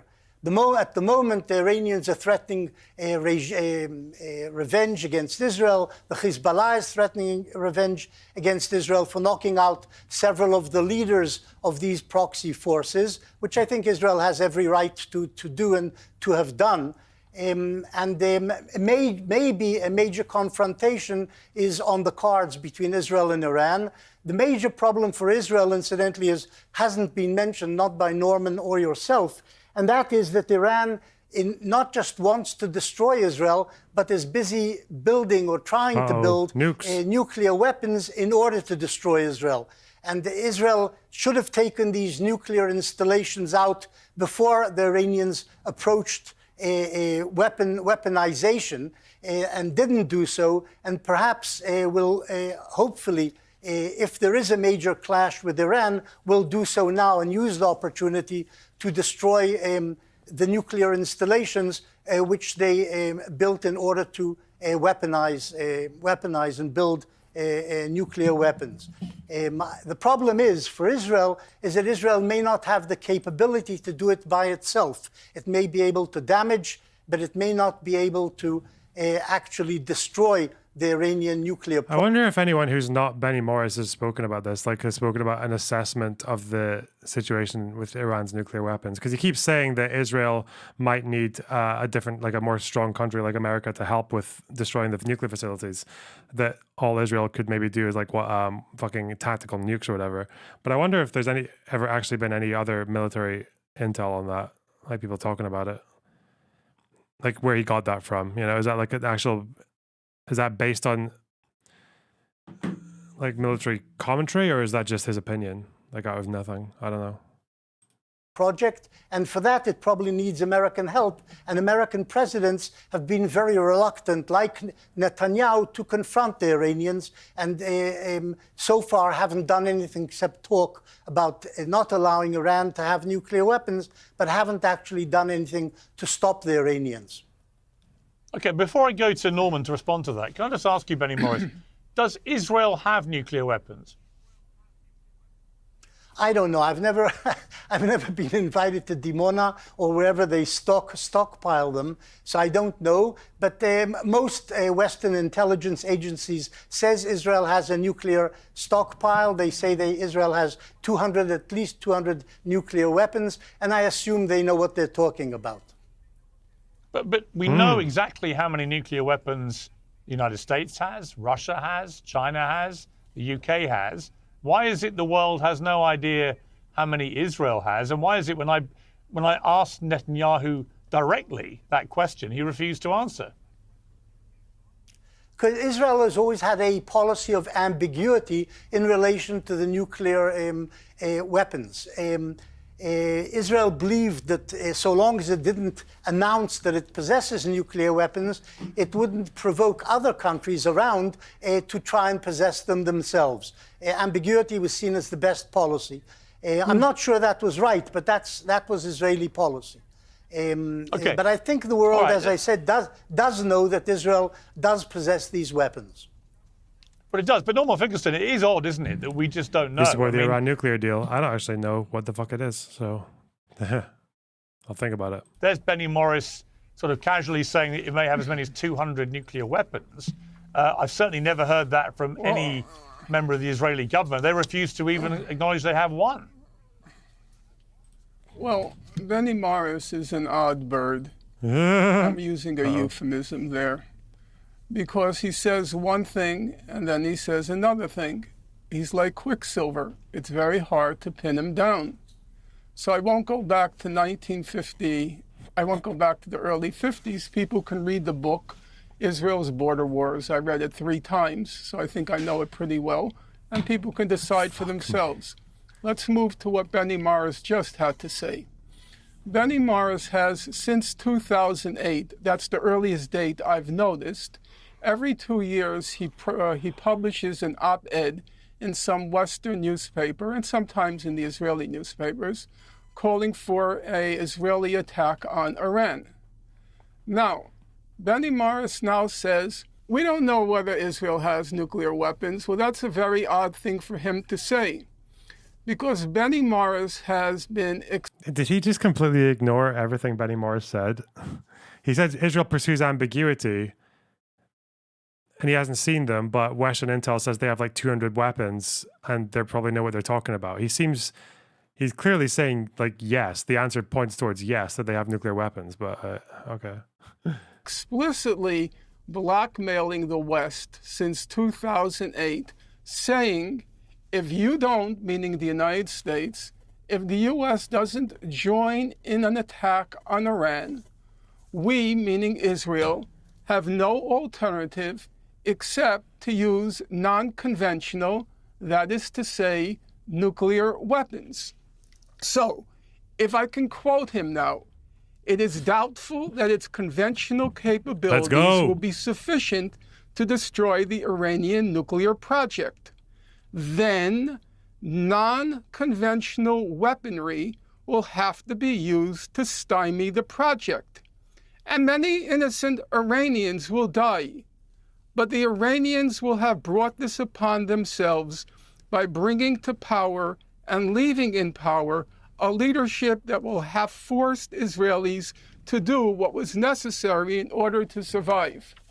So, Benny Morris, who doesn't know whether Israel possesses nuclear weapons, nonetheless says Israel will have to use non-conventional weapons, and he says many Iranians will have to die, maybe millions, maybe tens of millions, but they deserved it because well, that's what he said. Mr. Morris, you can laugh till kingdom come, but I'm quoting your words. But he said that's okay because they voted for the regime. No, this is absurd. This is absurd. I said Israel. No. And then let me respond. Hang on. Norman, I think Benny Morris should be able to respond to your direct charge there because you accused him of laughing at it. I didn't charge anything. I quoted him. You said he was laughing about it. Let me get Benny Morris. I like it how he editorializes in real time. It's so funny. As is your want, you didn't quote me properly. What I said was that if Israel is unable with conventional weapons to destroy the Iranian project, and if the Americans don't do it That's conjunction correct. with Israel or by themselves, Israel will be forced to use non-conventional weapons and attack the That's nuclear exactly what I installations. quoted. Not That's kill exactly what millions I of quoted. Iranians. No. You said millions of Professor Iranians. I've never said Professor anything. Morris, I have never you said. I have never and- said. God, how does he get away with this? Again, Benny Morris doesn't have the debate brain. You need to. I don't think I've seen him say that tens of millions thing. How would that even happen? Like the Iranian nuclear facilities are not like in a fucking urban center, are they? They're in a fucking. They're like under a mountain in the middle of nowhere. There would be people there who are innocent who would obviously get caught up in that and die. But tens of millions, where the fuck is he getting that from? Like, if you're going to debate people like Benny Morris, he needs to hone in on that one thing, because you can't say I'm quoting you and then editorialize in the same sentence. Like, it's so stupid. Yeah. Anything about millions of Iranians. Morris, This is pure nonsense. Yes, this is pure. Norman, what do you think you are happens lying. when you drop? You are lying. What do you think happens Norman, if you drop? you are lying. Professor Morris. Like the nuclear weapons that were dropped on Hiroshima and Nagasaki didn't even kill millions or tens of millions of people. And I think a tactical nuke that's not on an urban center, that's in a fucking nuclear facility under the ground, it's okay, whatever. What do you think happens if you drop nuclear weapons on Iran? What do you think happens? No, not on Iran. Not on Iran. You're nuclear bombs on Iran. Again. Norman, you are misquoting. I'm quoting you, Professor I said Morris. Israel should use Israel. Professor Would you let me finish telling you? We can't. The fucking squeaking as well. Like, oh my God. I wonder, does anyone have a...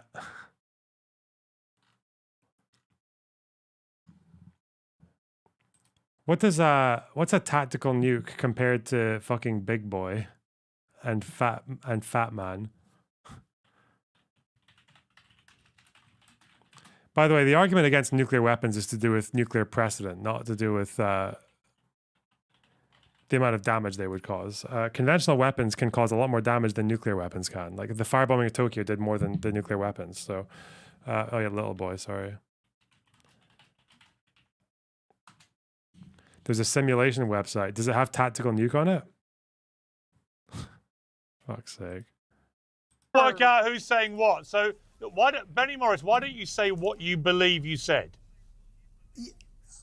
Not just what I believe, but what I actually said. I said Israel should, if it is unable to do the work and destroy the Iranian nuclear project. No, we know that part. Before they so get you need to hone in that tens of millions thing, because that's where Finkelstein is just caught out being a complete fucking fraud. But okay, let's see. Weapons with conventional weaponry, we will have to use non-conventional weaponry. And what was meant by that? So my question for you.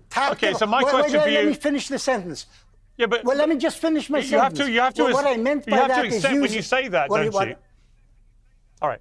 No. Let me I'll come back with the question. That Israel should use tactical nuclear weapons to destroy the Iranian nuclear plants, not bomb Iranian cities, not bomb the Iranian civilian population. But tactical nuclear weapons could do the job against their nuclear installations in Iran.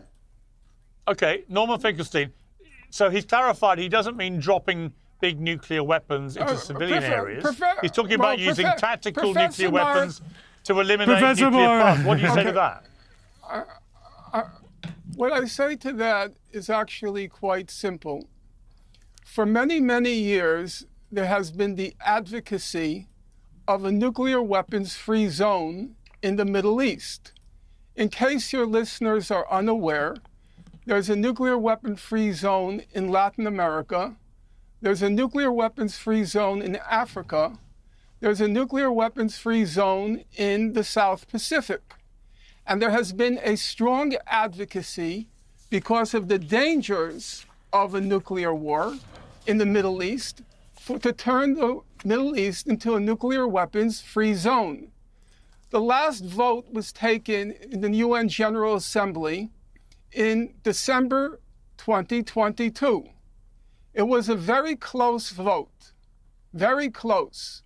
The vote was 175 states, including Iran, in favor of a nuclear weapons-free zone in the Middle East. Does he think Iran is not pursuing a nuclear program now because they voted in the UN, in the General Assembly or whatever the fuck? Okay. One against Israel and 2 abstentions, Singapore and the United Micronesia. States. Oh, okay. So I think there's a very real danger of a nuclear escalation in the Middle East because Israel is, as the New York Times called it this past week, they called Israel a rogue state. Oh, no. That's the euphemism for a lunatic state. Israel is a lunatic state. It has Iran in its crosshairs. It's determined to escalate, ratchet up the provocations until it could force the U.S. into the war with Iran, or, in Benny Morris's alternative, to use nuclear weapons, non-conventional weapons in Iran. So at this point, I think I can't speak for the immediate future because it may be too late. But certainly the prospect of a nuclear weapons-free Middle East would, I think, be the best option. The entire world supports it, except Israel. That's what the vote shows. Can I say something now? Okay, but can I say yes, something? Yes, you can. But Benny Morris, your chance to respond. Yeah, I actually agree with Norman that the Middle East should be and should become a nuclear-free zone. The problem is that assuring that Iran would abide by anything it committed itself to would be a real problem. Iran has cheated every UN body which has looked at its nuclear project. It's cheated about almost everything it does. It's a regime of lies which one cannot expect to tell the truth. And therefore, Israel can't depend on a promise by Iran that it won't develop nuclear weapons when Iran is so big it could do it in a dark corner somewhere in any corner of Iran and get away with it. So Israel is probably not going to demilitarize in terms of nuclear weapons on the say-so of Iran. But the whole idea of a rogue state, I don't remember reading anything in the New York Times about calling Israel a rogue state. But if there is a rogue state, let me finish. But if there is a rogue state in the Middle East, it's definitely Iran. I can see this article that Finkelstein is talking about. There's a article here from the guy who's saying that 4 days ago that Netanyahu appears to have gone rogue. I don't think he hasn't called Israel a rogue state. So again, Finkelstein is illiterate. Like he's a liar. He's just fuck. He's talking about Netanyahu, which makes sense because he goes to give fucking defiant speeches at the United States and doesn't seem to believe that, despite everyone within and without Israel saying that you need to have a fucking war plan and a post-war plan, he still doesn't seem to see like any urgency in trying to pursue that. So that's a fair assessment, but this is a far cry from calling Israel a rogue state. They're talking about Netanyahu. Okay.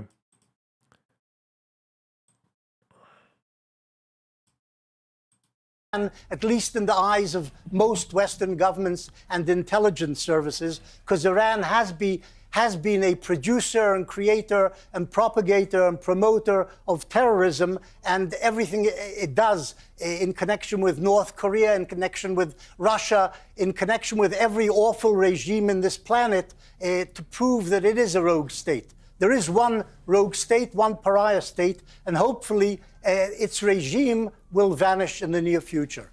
Okay, Norman Finkelstein, let me just ask you, I mean, you seem I would like just hang on, let me just put a question. I want to put a question to you, and then you can comment as you want. One brief comment. Comment. Hang on, let me just put it. You can respond, Norman. Let me put it. I'm allowed to ask questions. So let me just ask a question. You do seem oddly keen to defend Iran, to paint a picture of this poor country which is being constantly provoked and therefore has no option but to do what it does in terms of helping proxies like Hamas and Hezbollah and so on. Why are you so defensive of Iran when really most independent people who've looked at the situation, they may have just as many criticisms as you do of Israel and the way its government has been behaving. But nobody races to defend Iran. Why are you so keen to defend them?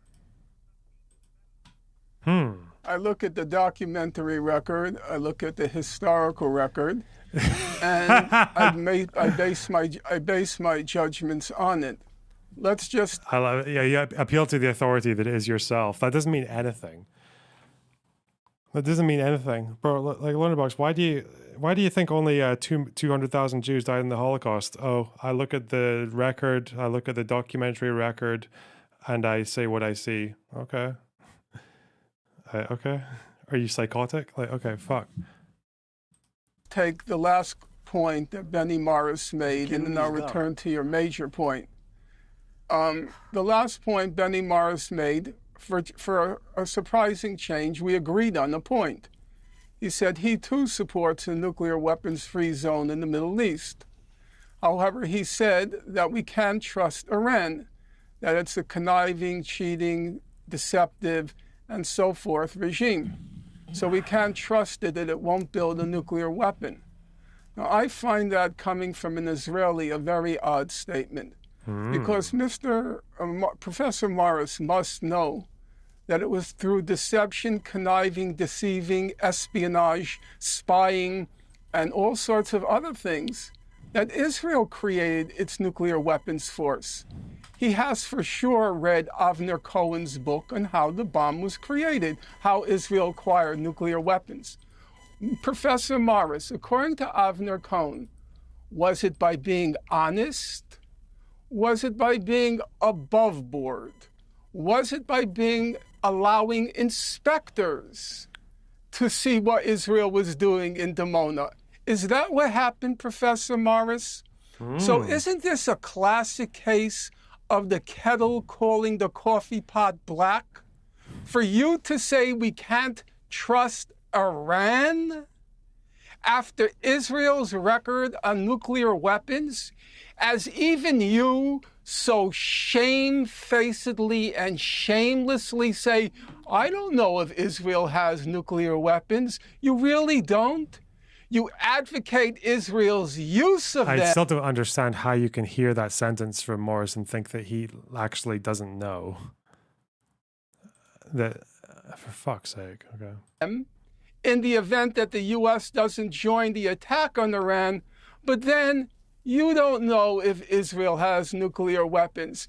You're such a shameless liar, which is a sad fact. I spent many a week reading your books.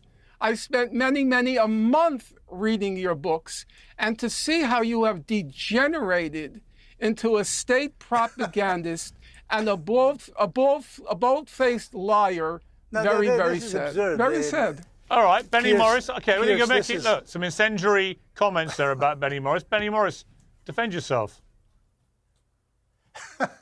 I don't think I'm shameless. I think I've written truthful books about the history. That's why Norman quotes me all the time.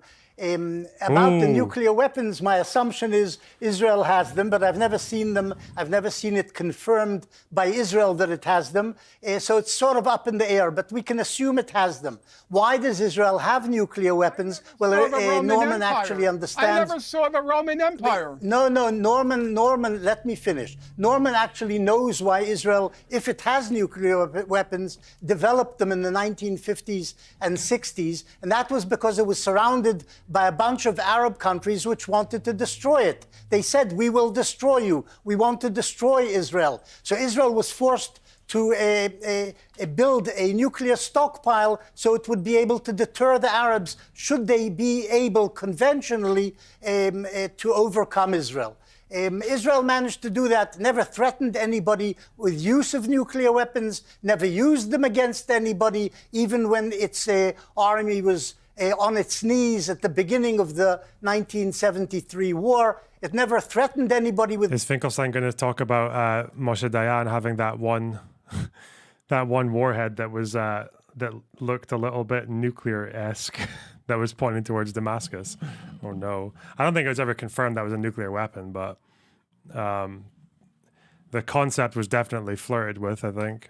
destruction like Iran does. It never threatened anybody like Hamas and the Hezbollah do daily, calling for Israel's destruction. But it did need this nuclear deterrent to stave off animals like the Iranian the Iranian government. Okay. Norman?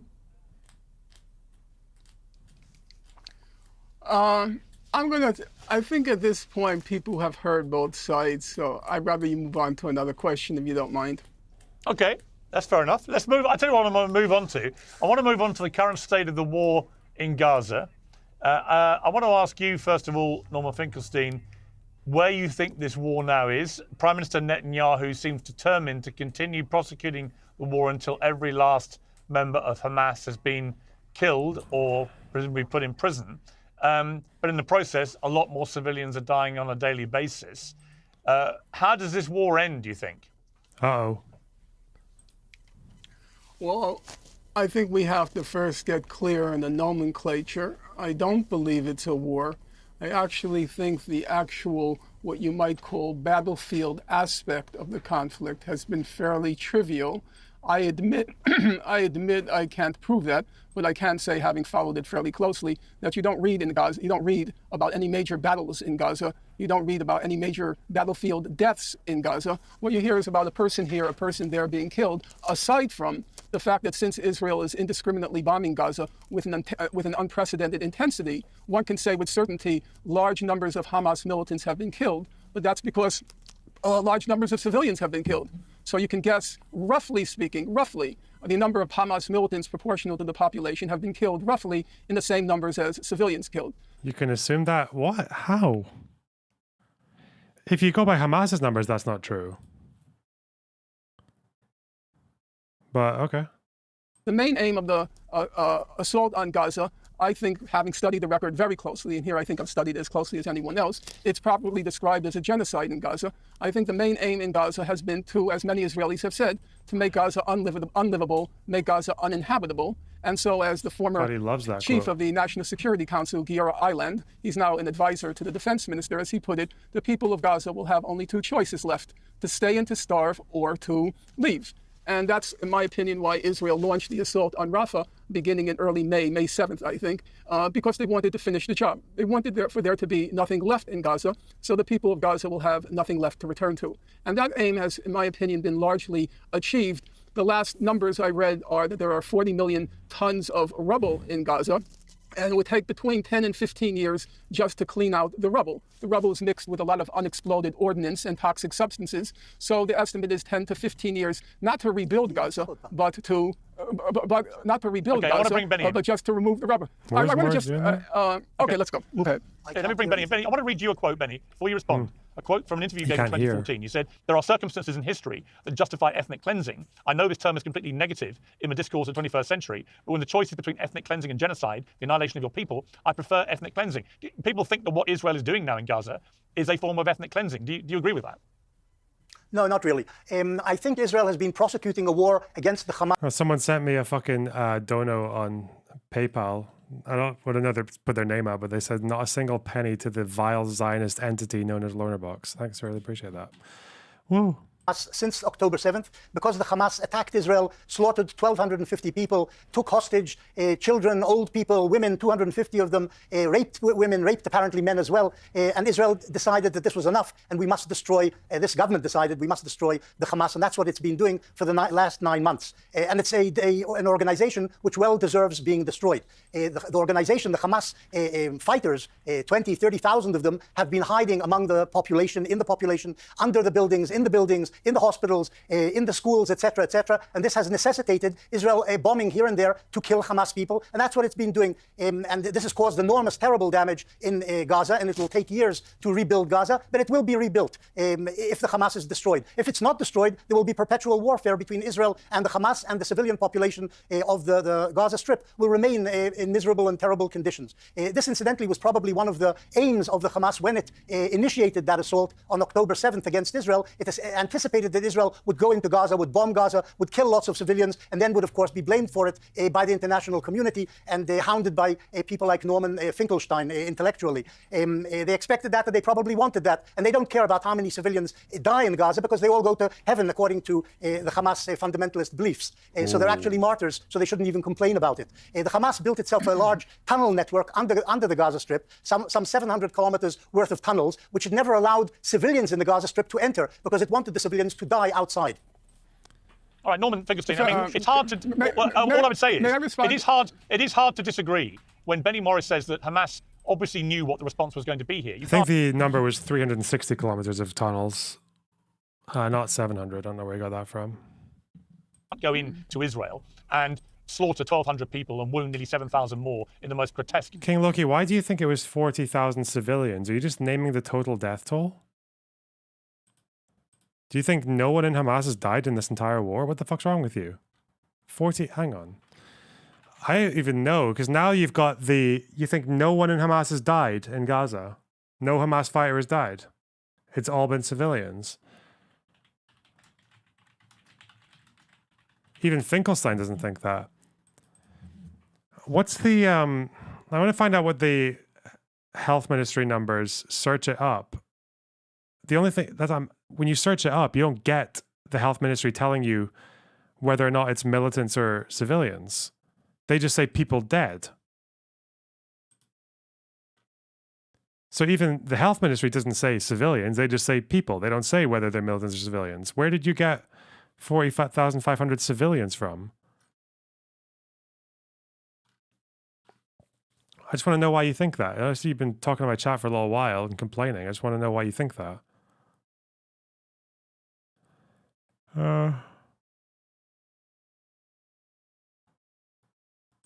Fuck, where was the health ministry data? He said harmed. The number of people harmed would be higher, so I don't think, hang on. Health ministry. I want to see if I can get the health ministry data. Because I remember this whole issue with the media office and the health ministry giving different numbers. So that's something we have to go through as well.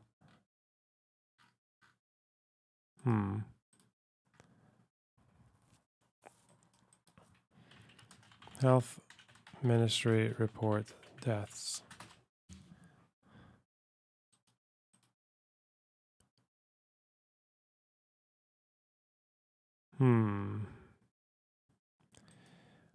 Because I remember they admitted to flaws with the media office, but where?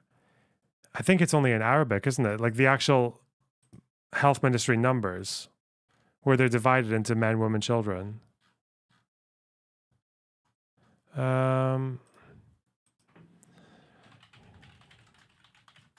What's that website called? Washington Institute? Maybe they had a link for it, I thought.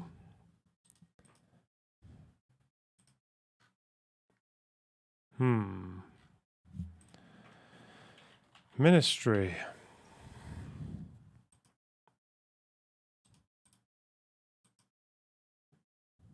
The Ministry of Health in Ramallah.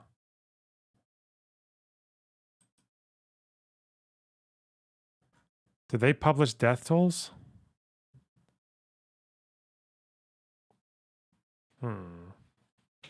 Oh, comprehensive releases. There was one in January.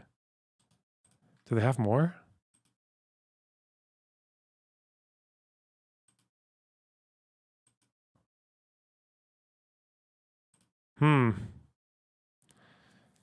Does anyone know where you can get that from? Like the actual health ministry numbers? Who's this?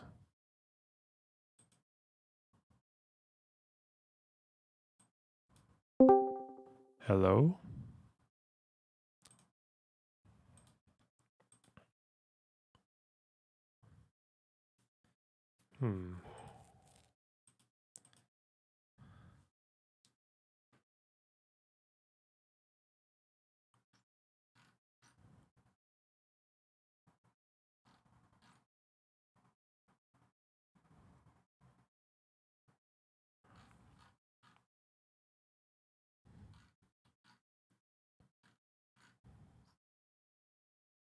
I think I've got the wrong article. Oh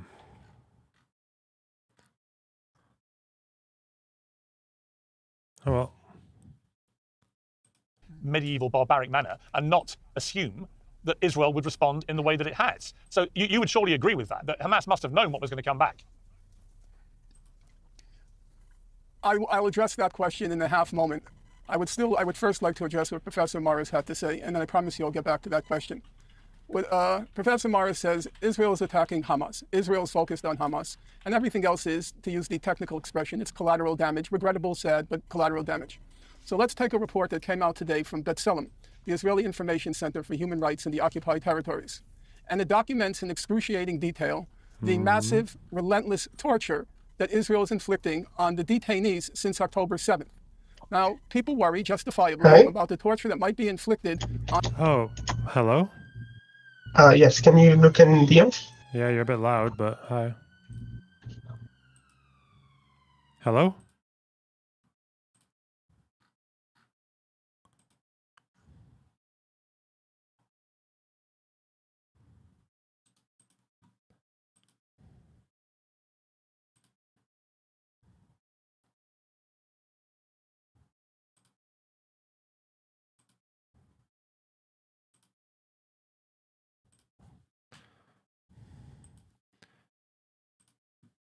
Okay. Do I need to get Telegram to see this shit? Do I need to get Telegram so I can actually get the health ministry numbers? Because they release PDFs on Telegram, but I can't get, it doesn't even Google translate it. But apparently they dropped the 70% women and children claim in March. And they released a PDF, which I'm guessing is their raw count. So... I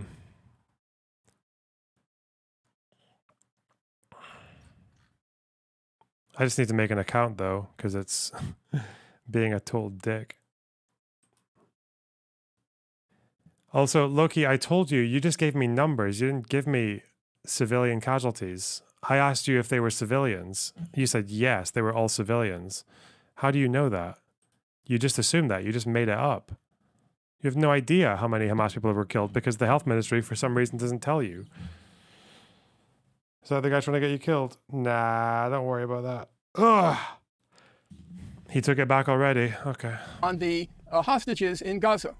But what about, according to B'Tselem, there are 10,000 detainees now who are being relentlessly, brutally tortured, including sexual torture, not just sexual violence, but beyond the generic sexual violence, sodomy and so forth.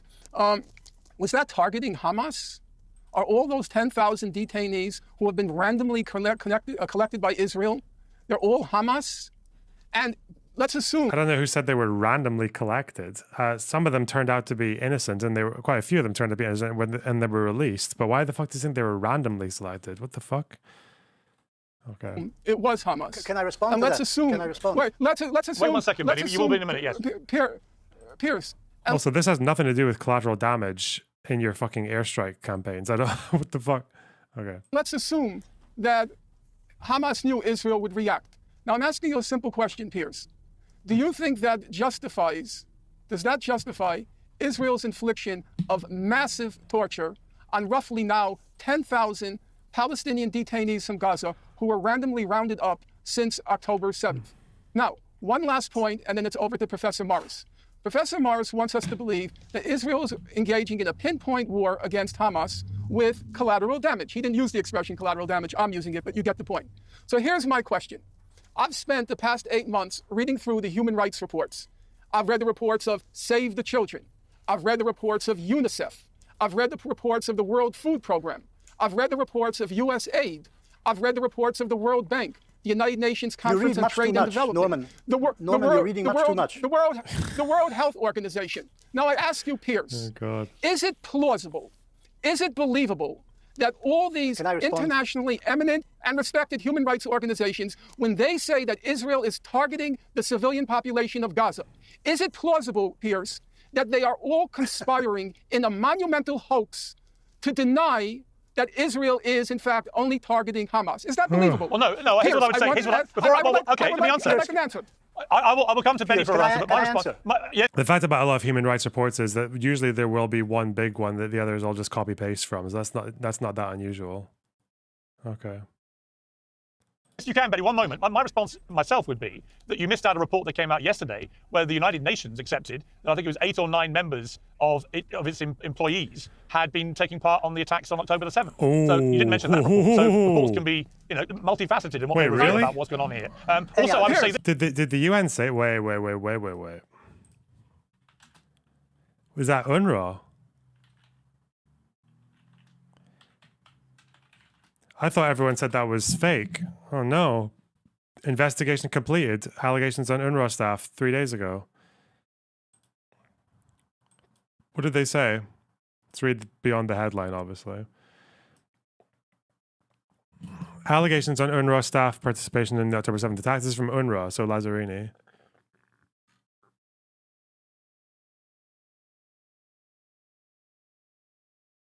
Where are they getting 9 from? Oh. The evidence, if authenticated and corroborated, could indicate that UNRWA staff members may have been involved in the attacks on October 7th. That's still maybe. Okay. Okay. I don't know why that's surprising. Like, UNRWA recruit people from the areas that they work in to do to do education and shit like that. So, yeah, it doesn't... Given all the overlap between civilian services and Hamas, it's not surprising at all that some of them would be getting involved in the military wing, but okay. I would also say this. I would say, as I said from the very start of this, after the scale of the attack on October the 7th, Israel didn't just have a right to defend itself, it had a moral duty to defend itself. It was the scale of proportionate response that was always, for me, the great moral quandary. How much is too much? And there's no doubt it's a particularly difficult war to propagate because you have Hamas living amongst civilians in Gaza, and the civilian population is 50% under 18. This gives it an almost unique nature, this war, that we haven't seen anywhere else in the world. So it's very complicated. It's not easy. There's no simple answer. But to come to Benny Morris, I would say this, that the problem Israel has is that Netanyahu is utterly determined, it seems, to continue this war, fighting it until every last member of Hamas is eliminated. But this is clearly taking a lot longer than he anticipated. And in the process, many thousands more civilians are being killed. And public support around the world for Israel, outside of the US, has been dramatically reducing to the point where Israel is becoming almost a pariah. And I just wonder how you feel about that and whether there is a way through this which brings this to an end, which doesn't involve killing every last member of Hamas. As far as I remember, Netanyahu said that he wants to get every one of those 3,000 Hamasniks who crossed the border and slaughtered Israelis, he wants to get them either on trial or kill them. I don't know if he said he wants to kill every last Hamasnik, and there probably is no such thing, because every day, every week, every month, they probably recruit new fighters. So that's an impossibility. But it does want to destroy Hamas as a military and a governmental organization, and that's something I certainly identify with. I don't think that Norman is quoting correctly. I don't think that all the world's human rights organizations are saying that Israel targets civilians. I do believe that they say Israel has killed lots of civilians alongside Hamas people, and that's certainly true. But I don't really know what the way out of this is, unless Hamas gives up the hostages it still holds and agrees to disarm and to stop firing at Israel. Otherwise, this will go on and on until essentially the Hamas, as you say, every last one of them is killed, at least in Netanyahu's eyes. Just let me add one other thing. Netanyahu doesn't really represent the will of all Israelis, probably not even most Israelis at this stage. He's an incompetent, I think, cowardly and immoral leader. He's a corrupt politician. All he's really interested in, or mainly interested in, is saving his own skin and not going to jail on corruption charges, and to stay in control of the premiership. That's what he aims at. And prolonging the war seems to help him do this. So far, the Israeli public says, well, we'll have elections, but only after we finish the war with Hamas. But now it's all become very complicated, because it's not just the Hamas, it's the Hezbollah and it's the Iranians and it's the Houthis in Yemen Israel has to confront. So Hamas has actually been sidelined by recent events. I would imagine that Norman Finkelstein would pretty much agree with everything you said about Netanyahu just then. And I always like to end these debates, which is a fascinating debate. I wouldn't. Well, let me give you a final word then, just on what Benny said about Netanyahu. I assumed you'd agree. No, not at all. Because for years I've been reading in the pages of the Israeli liberal press that Netanyahu's finished, Netanyahu will be out. But he keeps coming back. He keeps coming back. Like that old camp song, the cat came back. He wouldn't go away. Why does he keep coming back? It's a very simple reason. Because everyone loves him, or because is an obnoxious... he's very good at consolidating support and building coalitions. That's why he gets in. He doesn't get in through like a particularly large percentage of the popular vote. Definitely not. Okay. Narcissistic Jewish supremacist. Let me repeat that. An obnoxious, narcissistic Jewish supremacist. And in that respect, he's the perfect mirror of Israeli society. When they see Netanyahu, they see themselves, and that's why they vote for him. Okay, gentlemen, I'm going to leave it there. Thank you very much. Benny, I can't keep letting you go back at each other because unfortunately we've run out of time. We can do it again though. I think it's been a fascinating debate. Can I just say? Can I have one more sentence? All of the opinion polls in Israel today say that the majority of Israelis want Netanyahu out. So I'm not sure he actually reflects the will of the Israeli people. I agree with that. That is indisputably true. But thank you both very much indeed. I'm glad we brought you together. That's it for now. Uncensored is taking a brief summer pause to recharge our batteries. After that, I think you can understand why we all need it. But before we sign off, let's have Does he think Hamas is Muslim or Arab supremacist? Absolutely not. He would never say that. That's racist. Okay.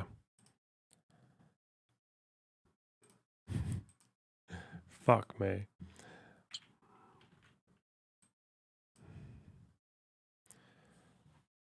Ooh. Guys, I'm so tired today. What the fuck?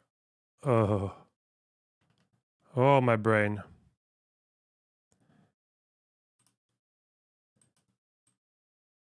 I'm sorry, what do you mean I can't spread misinformation on the internet? Look at him go. He's so grumpy. Too much rioting. No. Don't say that. Not with this two-tier policing system. They're gonna come in through my fucking ceiling and beat the shit out of me and torture me.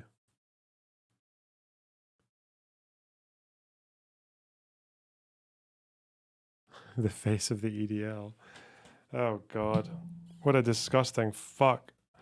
Marcus, thanks for the gifted tier 2 subs. 5 of them. Really appreciate that. Holy shit. Did you see Kamala shouting down protesters? Yeah, I did. It was funny. I don't even know what the protesters were saying, though. What were they saying?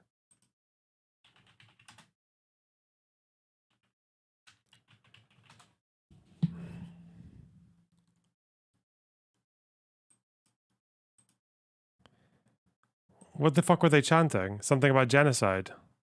This was the clip. He intends to end the Affordable Care Act. You know what? If you want Donald Trump to win, then say that. Otherwise, I'm speaking. Oh! Look at that stare down.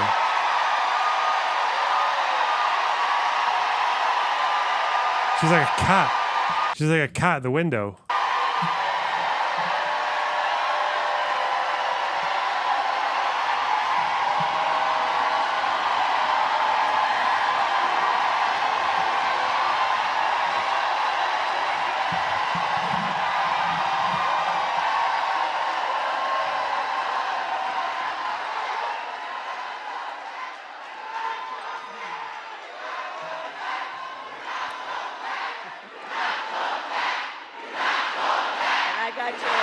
What are they saying? Lock them up. What are they saying? We're not going back. Oh, okay. And he intends What were they saying? to end the Affordable Care Act. You know what? I can't tell what the protesters were saying, but okay. No, I know they're saying we're not going back, you fucking retards. I'm asking what the protesters were saying. Stop. You guys are retarded. I hate you so. You think the fucking protesters were saying we're not going back? What? And then they just chat, we're not. Shut up. I hate you. What's wrong with this fucking community? Actual disgusting pieces of shit. Oh no.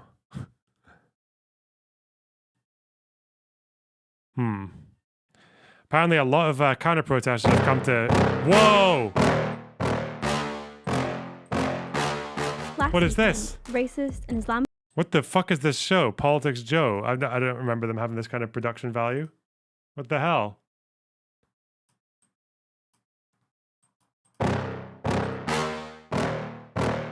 Oh my god. Ugh. Last weekend, racist and Islamophobic riots spread across England and Northern Ireland, following online misinformation about the... Wait.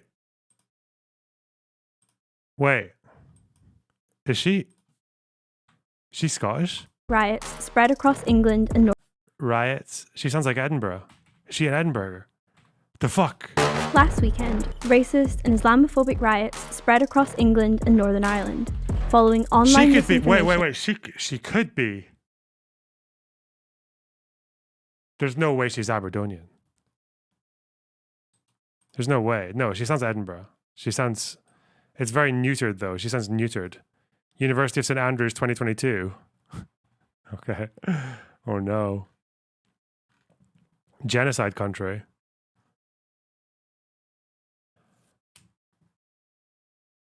What? Yeah, so she's Scottish. Okay, obviously, but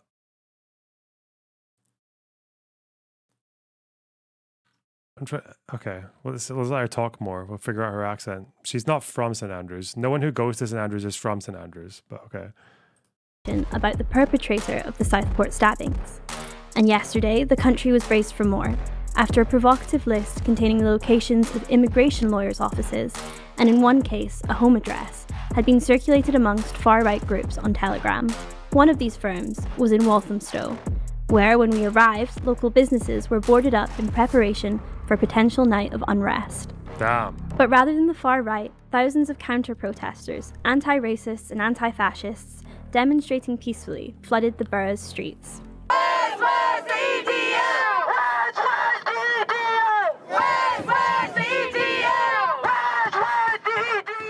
Behind much of the mobilisation of counter-protesters was Stand Up to Racism.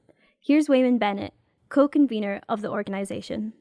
Of the sewer, and they don't come out alone. They come out with Trump. They come out with Le Pen. They come out with the AFD. To be honest, fascists are cowards. Oh. Tommy Robinson's a coward. Yeah. Nigel Farage is a coward. Right? They can only pick or bully people if they think that they can make them cower. I mean, police were asking counter-protests not to come out tonight because they were afraid of violence. Are you afraid that things could get violent here? Well, my view is these are our streets. Why should I stay at home? The violent people are the Nazis, yeah? And what's happening is people are making sure that the Nazis don't come and dominate these streets. Do not come. I don't believe that there's going to be violence unless the fascists turn up, right?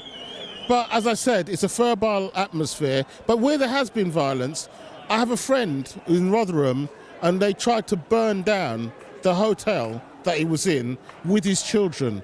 That's what is real violence. Us standing here saying we stand in solidarity isn't violence, it's called solidarity. And we need more of it, not less of it. My mother was a nurse. She came here in the 1960s and she got an invitation from a man called Enoch Powell because he was at that time the head of the health ministry. Yeah, he was. And they had nobody here to look after. Enoch Powell got a bunch of fucking health workers in to plug gaps in the NHS. And then he did that speech about rivers of blood and quoted some man on the street who said that in the future, the black man will have the whip hand over the white man. Oh, God. That was real. He took a whole bunch of migrants over because they were needed, and then he shot on them when they arrived. Good old United Kingdom, Great Britain, Northern Ireland. What a country. After they're sick and what an they're island. People. She nursed all her life. She worked for the something called the National Health Service, right? Now, that generation is being demonised for why there are no houses or no anything like that. Yet the previous government stole billions from the coffers and they say we can't find it. There's something called PPE scandal in which billions were stolen and they still can't find it.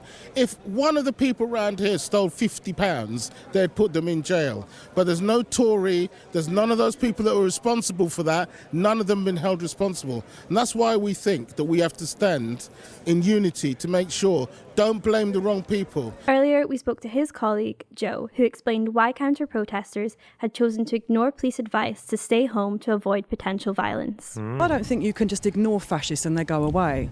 In my opinion, you have to come out and stand up against them.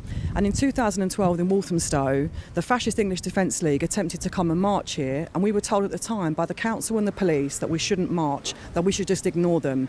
And we said to them, actually, history tells us a very different lesson. Yeah. History tells us it's important to stand up and defend your communities. It's important to stand up and not allow far-right thugs to go on pogroms against refugees, immigrants, black people, brown people, Asian people, Muslim people. It's just not okay to allow these people to rampage through our communities and cause terror. We're not prepared to have that. The Home Secretary, Yvette Cooper, was asking MPs not to post on social media to avoid encouraging people to come to counter-protests. What do you make of that? I think it's a mistake. I think it's an absolute mistake. And I think whilst I hear from the Labour from the Labour government that they are taking this seriously and that people are going to feel the full force of the law, what I don't hear from them is a condemnation of racism and Islamophobia, and they need to stand up and start saying it. So it's all very well for them to tell us how we should live our lives, but actually what are they doing to stand up to racism? What have they done to challenge what the Conservatives say about refugees, migrants and Muslims? They need to say a little bit more rather than telling us that we shouldn't come out and stand with our brothers and sisters in our communities and defend our rights. Many people had travelled from out of the borough, but many were Walthamstow locals. Well, you guys live here, we're in front of your house, and we're watching what's going on in the street in front of us. What do you make of it all? So far, it's peaceful. I'm glad to see my community out, all standing shoulder to shoulder with each other in unity, because we won't be told how we can live and who we can live with. Yeah. The EDL tried to come here 12 years ago. They were seen off. No violence, just seen off. They are not welcome here. You can see there's Muslims having prayers in the street. It's great. Abdul and his friend Tom, a local historian, are also residents of North East London. I've got friends and family around here, and I just obviously it's supporting them as well as obviously the wider, greater cause. You know, stand up to racism, stand up to bigotry, stand up to fascism, you know, all those elements that are the worst of society, in any society, you know. And it can be done, as you can see, God willing, peacefully, you know. Can you explain how it felt to see immigration lawyers to see lawyers firms in your neighbourhood being targeted by the far right online? Is she referring to Citizens Advice building that got burned down, or is she talking about a different one? Did they target more immigrant lawyers? Oh no. Okay. Well, it's an attack. They talk about attack on democracy. They talk about Muslims not integrating, inverted commas, you know. Yet they are attacking the very institutions that they believe they are trying to uphold. You know, so there's a lot of things we can say that be food for thought, you know. And I mean, my heart really goes out to those 3 girls that were killed, murdered, you know. And how do you pay your respects to families like that? By going on a rampage, you know, by destroying people's homes, livelihoods, you know. Is that what our values are? They're not. They're certainly not our values. And this fringe, which is at the moment a fringe, unfortunately has a platform. And this platform, I believe, has been given... The fuck, man? Are we really... Is it because of that playlist of the Israel footage that got out yesterday on my stream? I thought it was unlisted, those videos, but okay. I'm guessing Spider found the source. Oh no. The haters can't stand that I ponder. Okay. Yeah, he wanted to get a pondering shot of me. Fucking weird. All right. It's too much, bro. Oxygen. You know, it's a fire. And what do fires do when oxygen is given? Becomes a blaze. And from a blaze it becomes a inferno. And I hope to God that doesn't become the case, because I'm sure in our country we've got many more people who are sensible as opposed to fringe who are not. And amongst the fringe, I would turn out and I would say, you know, those who have only been caught up in a wave should stand back and reflect, you know, because that's one of the greatest gifts we've been given, intellect. Can I ask, why do you think that these riots spread so quickly and got so violent? I don't know why they spread so quickly or become so violent. I mean, I know, as we were discussing before, we're seeing a cycle repeat itself. So there's a kind of intellectual leadership in this country, which is the politicians and the media, and they are in some ways responsible for what's happening. So I'm a curator of a local history museum. The current project we're looking at is racism in the 70s. It's a very similar set of ingredients that brought about the most racist time in this country's living memory. And we're kind of seeing it again. We're seeing that irresponsibility in the media and in some elected members of parliament too. And that emboldens people. It's called Gunnersbury Park Museum. Can I ask, at Gundry Park Museum, as a historian, what are the sort of similarities you're seeing between the National Front in the 70s and what we're seeing on our streets today? Yeah, so there's some good really question. chilling similarities. One is the targeting of people who've got... But there's a bunch of fucking soy-brained shitheads underneath a veil of moderacy talking about the legitimate concerns on both sides. Let's go. All right. migrant backgrounds when they're kind of vulnerable, like when they're staying in hotels, for example, when they're not in the hearts of their communities, when they're somewhat isolated. That's one chilling similarity. The other thing is that these people doing these intimidating attacks, they're often not from the area. They're often traveling some distance to attack or to intimidate. Those are two really big similarities. It was clear that the planned march of the EDL on Walthamstow in 2012 and the activity of the National Front in the 1980s remained at the forefront of the community's collective memory. Walthamstow is, unfortunately, not unfamiliar with racist violence. In 1981, an arson attack on a family home, occurring amidst a spate of similar attacks targeting British Asian households, took the... 1981 was like a big string of riots across England against fucking Pakistani and Indian migrants, I think. 58 was the people from the West Indies. life of a mother and her 3 children. I spoke... Is this a child reporter? She's like, well, she's St. Andrews 2022 on her Twitter, so she's at least 22 years... Well, yeah. It's weird though when you get older, man. People like who are in their early 20s, they actually do look really fucking young. Jesus. The TSSA union organiser Ricky Jones about discovering resurgent imagery of the National Front on British trains. Yesterday, our members noticed on one of the C2C trains stickers, and they went on the trains to remove the stickers. Now, the stickers had National Front on them. National Front Rights for Whites was on the stickers. When they peeled off the sticker, behind it was stuck a razor blade. And not only was it on the stickers, they found them in between seats where people sit. Now, the disgraceful thing about that is they're not just targeting people with multiculturalism, they're targeting women, they're targeting children, they're targeting babies. We're talking about the summer holidays when those trains are packed with people going on their holidays or going down to the coast, and they've got to be faced by razor blades stuck between seats. It's disgraceful, absolutely disgraceful. So this is the guy who got arrested last night for inciting violence. What, this guy? This guy got arrested for inciting violence. Huh? I need to read that for Friday. I need to read about counter-protesters. Why, what'd he do? What sparked that off for me was in '67 was when the National Front started to rise. In the early '70s, I was a young boy going on demonstrations against the National Front, and it's shocking to see that we've got National Front stickers on trains yesterday, so many years on.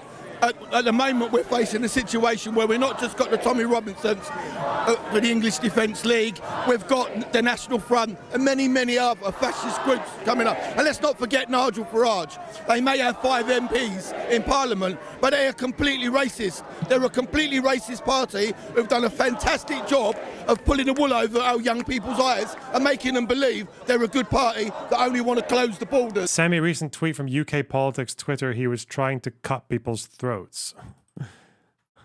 What? Hang on. Send me a fucking news story. Don't send me a tweet. Ugh. I'll wait. I'm waiting. No pressure.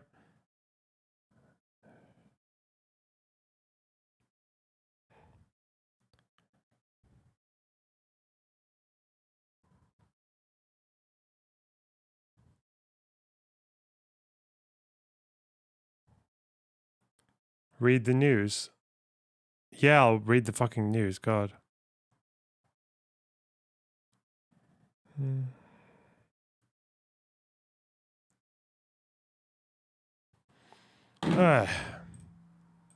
However, when recounting this story to the crowd, Jones added the following. We've got children and women using those trains. Oh, this is the guy. Suspended Labour councillor arrested. Okay, yeah, that's him. This is the guy. Okay. Oh no. Is Politics Joe not reporting on this part? Oh shit. Suspended Labour councillor arrested over encouraging murder. He was telling a counter protest that disgusting fascists should have their throats cut. Wait, it's not from this interview, is it? It's not like it went public because of this interview. No way. Then, oh shit. Then oh shit, the graduate. Oh no. The St. Andrews graduate framed this man. Oh no. Fuck. So he got arrested. Okay, and this is what he said, apparently. All right. During the summer holidays, they are disgusting, nasty bastards, and we need to close the borders. All right. However, when recounting this story to the crowd, Jones added the following. We've got children and women using those trains. It's during the summer holidays. They are disgusting, nasty bastards, and we need to cut all their throats and get rid of them all. He has since been suspended from the Labour Party and arrested by the Met on suspicion of encouraging murder. The Met is systemically... Did she film that? No, it looks like it's from a different thing. Uh-oh. Two-tier policing, eh? Two-tier policing, because he's brown. He basically got away with it, apart from that he's got arrested. Average Barbarian, thanks for the 10... Swiss is THF. Oh, fuck it. Dear Lord, Ponderbox, have you interacted with the RCP? Here we had regular feuds with them because they tried to engage in entryism. What the fuck is the RCP?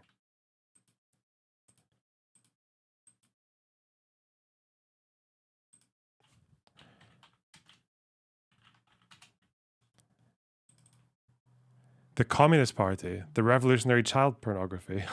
Whatever. No, I don't know who they are. Sorry. They sound cringe, though. Racist, according to the Casey report. However, the way in which they police unrest... Have you interacted with the RCP? Here we had regular feuds with them. BC they tried to engage in entryism. What the fuck is a chiff? It's worth more than £1? Hang on, or $1? Oh, it's a Swiss franc. Yeah, okay. That currency's worth a lot. All right. And their attitudes towards targeted communities does differ today from the 1970s and 80s. I spoke to Aslan, who was handing out water to officers. I've been here for a few hours, went to the shop to get myself a drink, and I thought, you know what, there must be other people that are thirsty as well. So yeah, I thought, let me just try getting a drink for everyone. What's the reaction been like from the police? To be honest with you, the thing is, I feel sorry for them. The biggest thing is, I feel sorry for them. Oh. It's just, they can't do anything. They have limited powers.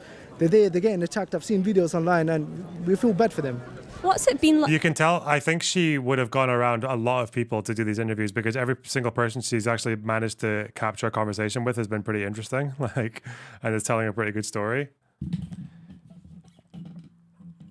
Cool. What's it been like watching those videos online of those riots? It's scary, it's scary. I've got 2 daughters. One of my daughters is 3 years old. One of them is 2 months old. And it's scary. I think a lot of the times, not a lot of the times, all the times, it's all about deterrence. So it's just about letting people know that we're here. We don't want to get violent. We're here to obviously serve our community. That's the only thing we're here. Like, we're scared now. We're literally scared. I was on the phone to my missus a little while ago. She didn't know I'm here, but she saw a TikTok a little while ago. Somebody was streaming on TikTok. My missus, she found out I'm here, and she's having a go at me. She's like, why are you there? And I was like, listen, I'm like, at the end of the day, I can't sit in my house scared. Like, I need to get out, and that's the only reason I'm here. The way in which, if any, these riots and counter-protests will change Britain is yet to be seen. And whether they could happen again will largely depend on the actions of this government. Last night, there was none of the rioting, looting, or attacks on the police that far-right demonstrators carried out on British towns over the past weekend. In some places, like Aldershot and Brighton, the far-right presence did materialise. However, they were vastly outnumbered. There might be hundreds of far-right thugs, as Keir Starmer would call them, but there are thousands of Brits willing to take to the streets against them. Crazy chat. Absolutely insane. Okay, we're going to need to fill out this research doc a bit more for tomorrow because I know the people we're going to be arguing with are pretty fucking retarded, so we need to be very prepared. We need to be prepared for all the bullshit. Okay, aha! I couldn't mute myself in time. I need a hotkey. God. All right.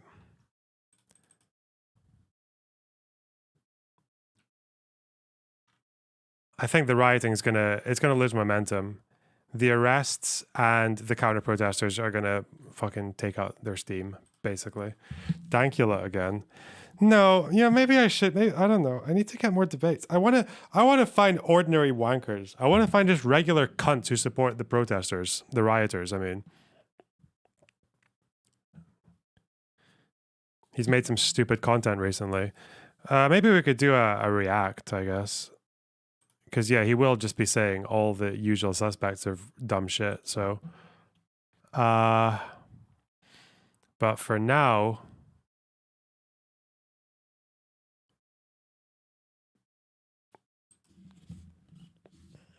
I can defend any hill. True.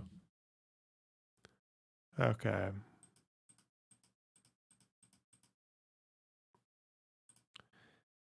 Nah, we need good, strong riot content. Do some interviews at a Liverpool game. I don't know. I just want to teleport into James O'Brien's position and just have people call me and say stupid shit. Did you read comments on recent Nasrallah tweet? What did he say? No, I did not read the recent comments on a Nasrallah tweet.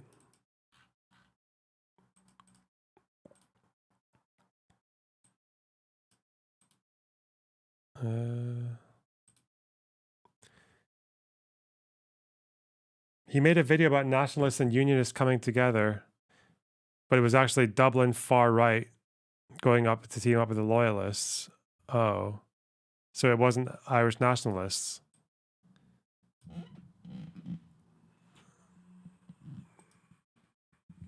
Okay.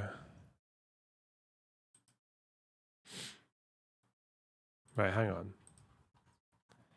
So this is August 8th. We finished on August 4th. Did we really miss this much? The fuck? All right, let's be fairly quick about it, though.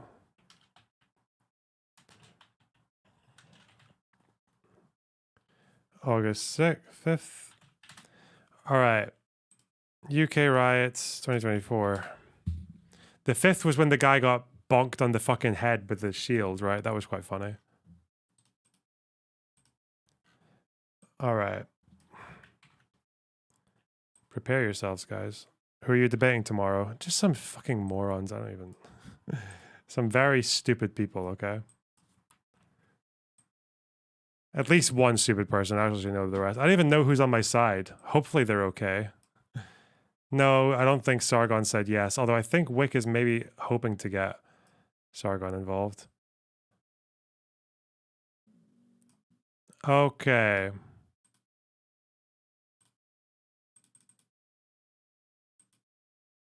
My stomach just grumbled.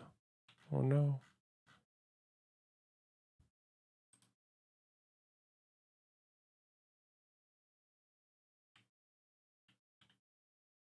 Right.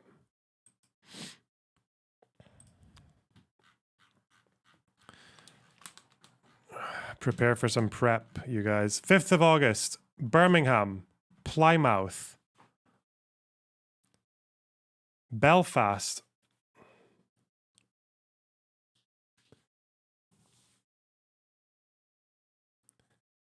Muslim graves vandalized in Oxford. Oh, Burnley. Jesus. Okay, so Birmingham.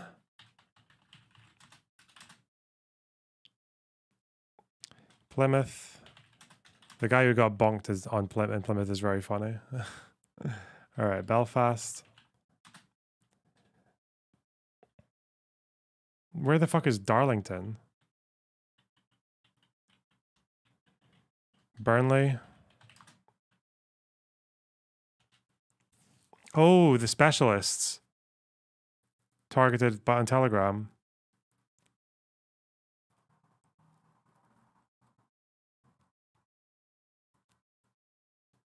Okay.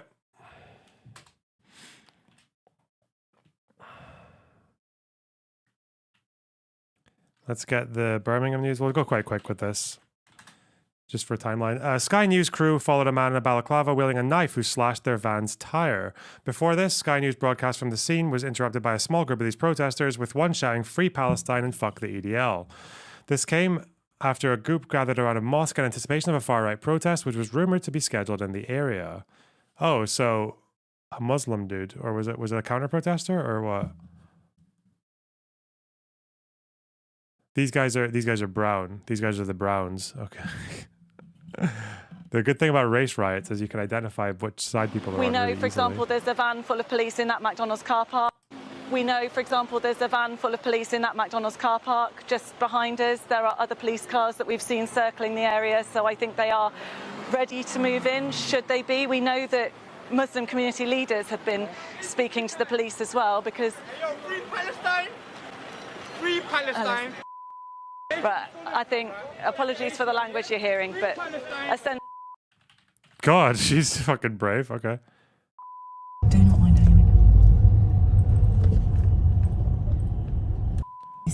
No, no, no.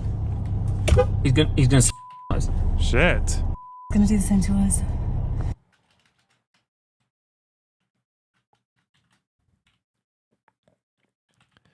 Tires of Sky.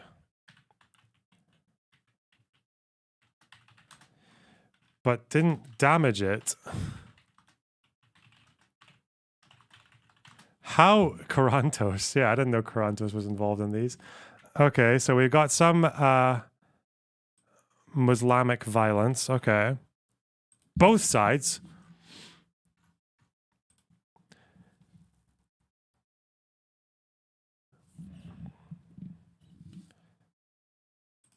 It's really just one counter-protester. Slashed. Okay. This came after a group gathered in anticipation. Okay, individuals were observed keeping watch around the village Islamic center while nearby shops closed, hospital staff sent home. Several doctor surgeries also closed early, preparing for potential violence. Okay, so shops closed and hospital staff sent home early in anticipation of violence. Okay, that's pretty sad.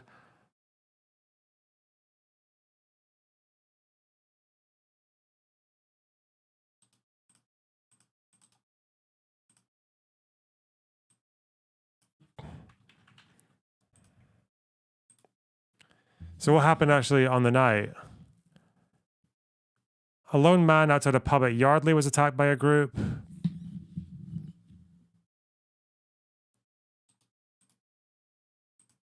This is the news from the BBC on it. Okay.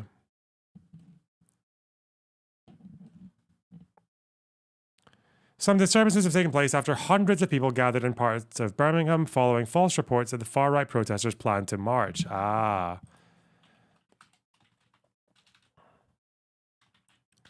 Largely Muslim counter-protest arranged in response to false reports that the far right were planning a march. Okay.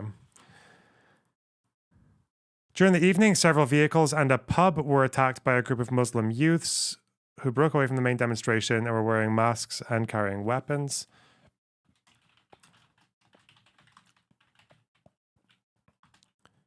Youth separated from the main protest, attacking several vehicles and a pub. 3 cases of criminal damage. 3 cases of criminal... This is a probably important thing to have a headline for it.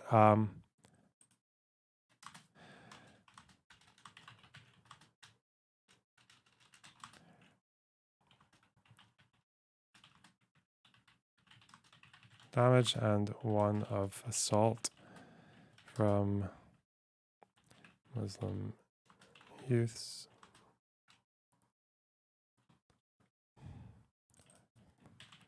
All right.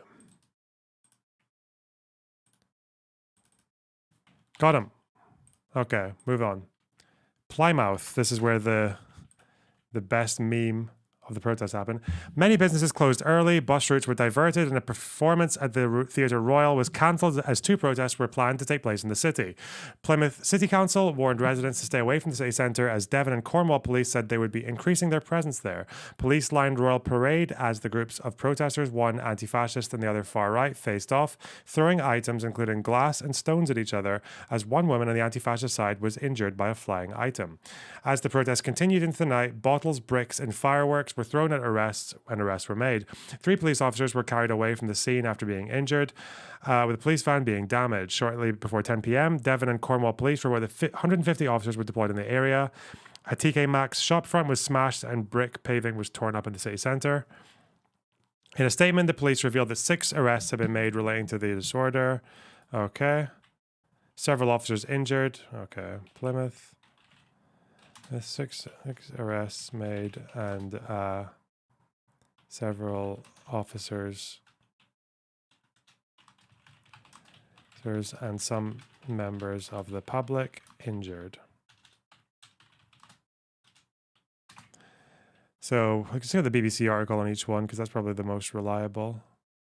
BBC News. Hey! Residents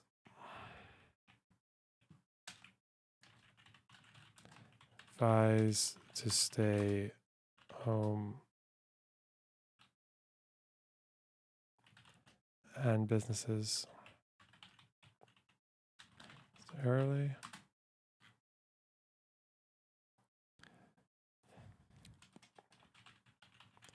Stirs skirmish. Confront each other.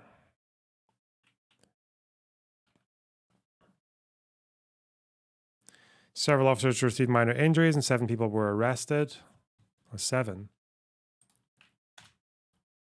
From which side? Criminal offenses and public order. Protesters confront each other, then fight with cops. Okay. 150 officers drafted. Some businesses looted.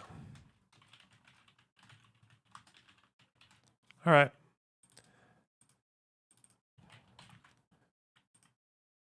Bookmarks. Hey.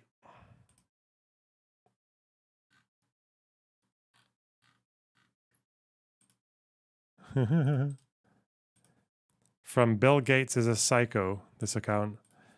Funny video of man getting bonked by a shield. Why not, eh? Some it's all part of the documentation, right? All right. Fuck happened in Belfast. Do I care? Not really, actually. Well, plastic bullets fired. Oh God. Petrol bombs.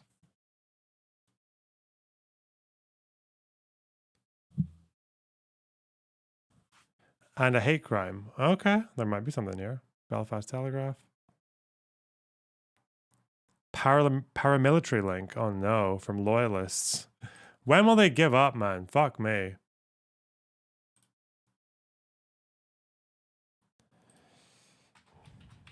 This is targeted. And 1 man hospitalized after hate crime incident. There was a Muslim cafe. Let's see.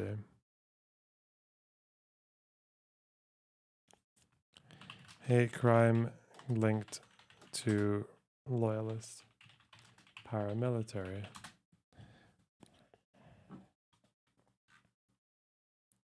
Where do we say cafe? Counter demonstration.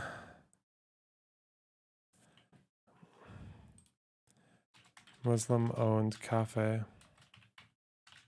set alight after rioters moved through the Belfast.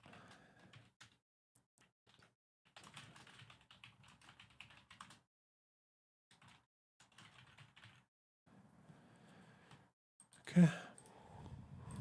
How many arrests? 15-year-old? They don't say. Okay. What about injured?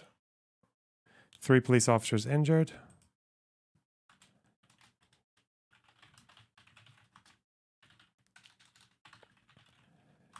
4 members.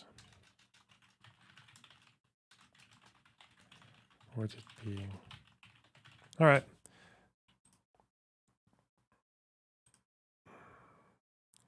And Burnley.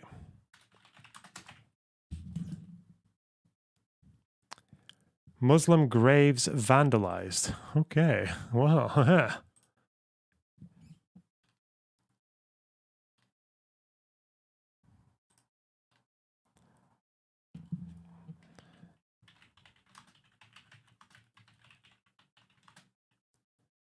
With gray paint. Describe the act as evil, hate crime, heinous individuals. Okay. Why not? Throw that one in. And then probably this list being shared.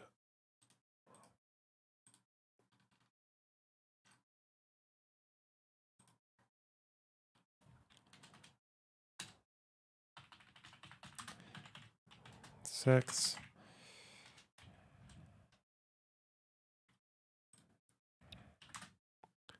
What happened on August 6th? Belfast.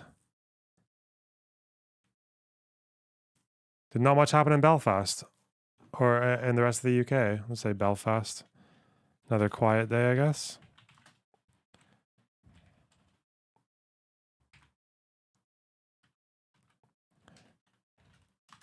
Targeting of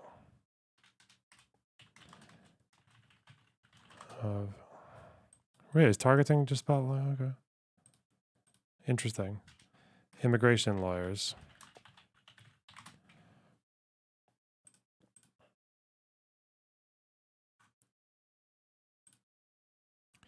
Immigration lawyers fear offices being targeted. Workplaces on a list of offices circulate on social media.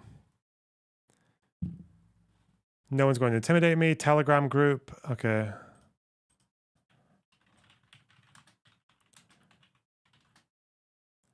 Addresses of, was it 39 of them?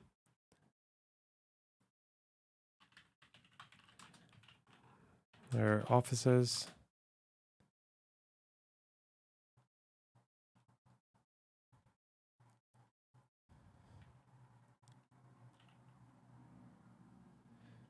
Celebratory super chat for fascists going to jail.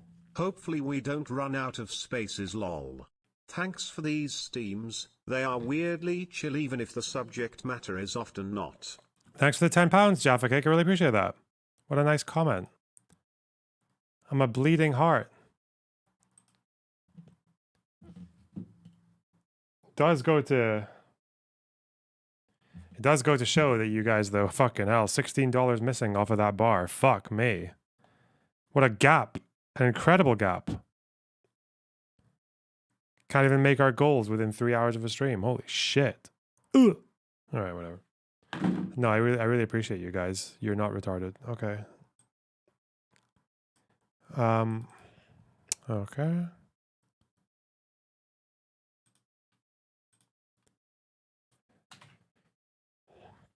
It's on the average again. The messages, you're on a hit list. Okay. One lawyer told they're on a hit list and forced to take down her website.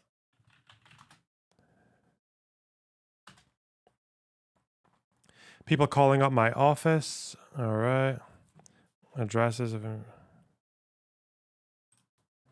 contact details of immigration. All right.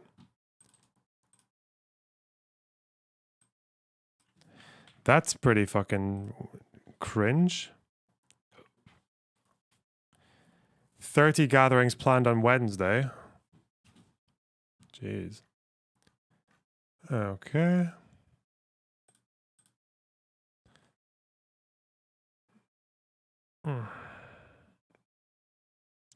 Shared on 1,000 channels. Okay. The 7th was Wednesday, wasn't it? Apparently there are going to be riots today as well, but we'll see. It's only 6th and 7th we need to do because I can't be fucked doing the current day. Okay. Let's do that. Shared on up to 1,000 different channels. Okay.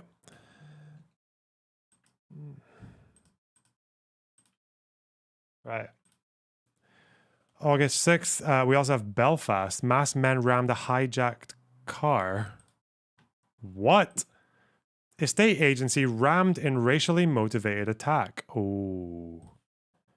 Okay, not good, not good. Belfast. A Belfast estate agent whose premises were rammed by a car has said he is frightened and devastated after his business was targeted twice in a week. Estate agent targeted twice in a week. Why?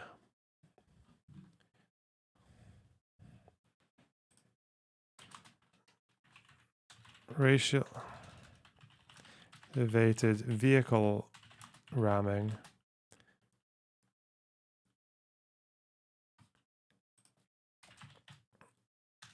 Men drove hijacked car into the building. Why? 6 people arrested. 6 arrested. Gathered and warned the crowd, pulled down shutters in advance. Bit frightening. They started shouting, "Come out," and rattle the shutters. Okay. Shutters had been closed early. Of the disorder.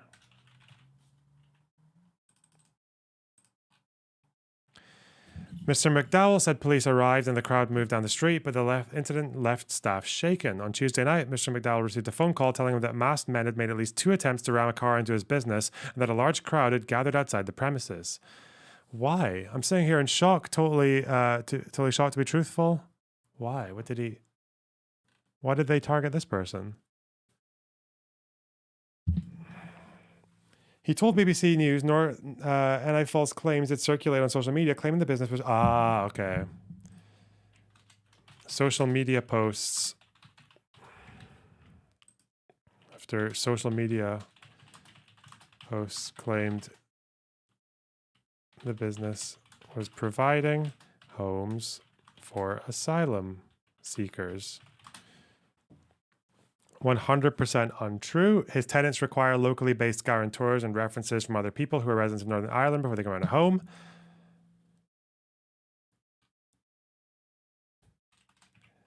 Not true. From a Russian source, are you sure? Not true. Only... hang on. Rented homes to 10. Fuck, I'm not even putting that in. Fuck's sake.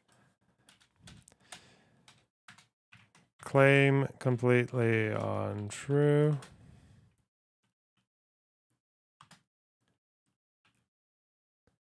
Agent rented some homes to tenants who came from overseas to work in Northern Ireland. So people with work visas. He added some of his tenants have been intimidated out of their homes due to racism. Agent argued that some tenants had been intimidated their home. Fuck me.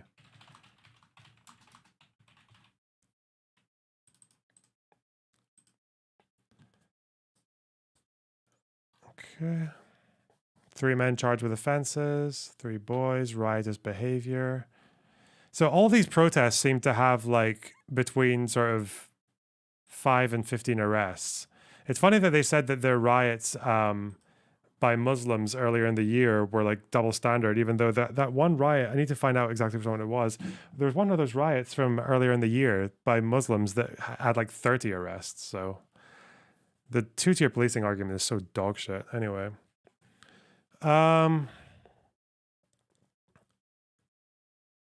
Part of Newton towards Newtoners Road. Fires set east in East Belfast. Okay. 15-year-old boy suffered minor facial injuries. People's natural concerns. Okay. Right. Okay, be right back. I go bathroom. Ugh.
Shut up.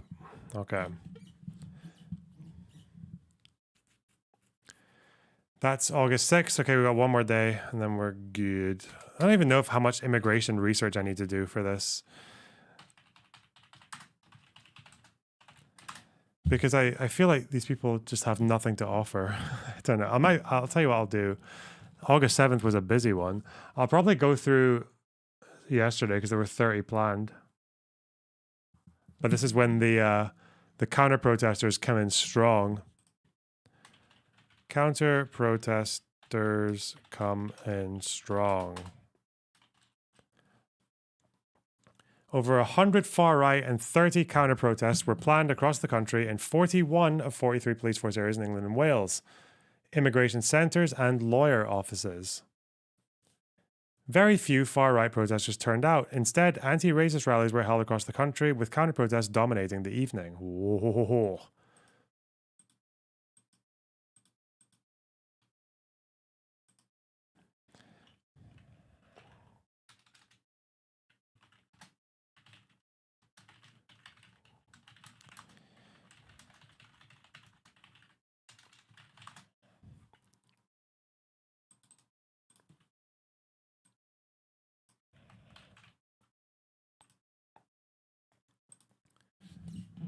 Closing summary. More than 100 far-right gatherings that were expected to take place on Wednesday failed to materialize following the mobilization of 6,000 riot officers. Okay.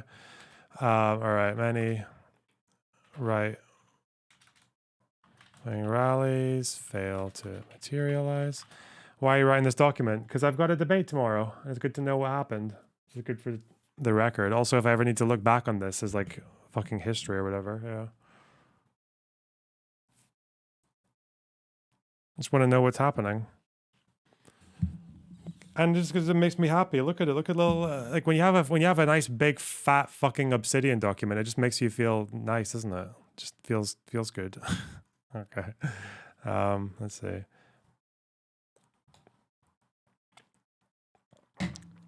Who's the debate against? Oh, some fucking right-wing fannies. I don't know. At least one kind of like boomer lady, apparently. I don't know.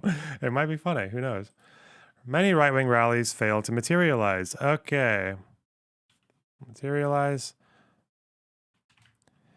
6,000 riot officers mobilized. It's not Rob Noor, no. Deterrent effect of swift arrests and court appearances. This is just like the 2011 riots, except it was 3,000 in the first week of London riots in 2011, not 400 and whatever. What few small far-right-led gatherings there were took place only in Durham, Blackpool, Norwich, Northampton, Sheffield, and Brighton. Only protests in Durham, Blackpool, Norwich, then Sheffield, and Brighton. Police were previously preparing for far-right action all over the country after a list of targets connected to asylum and immigration was circulated on social media. Instead, thousands of anti-racism protesters held their own counter-rallies everywhere from Newcastle to Bristol to Birmingham, London, and Brighton. They formed human shields to protect Counter-protesters show up in thousands. Some form human shields to protect based asylum centers.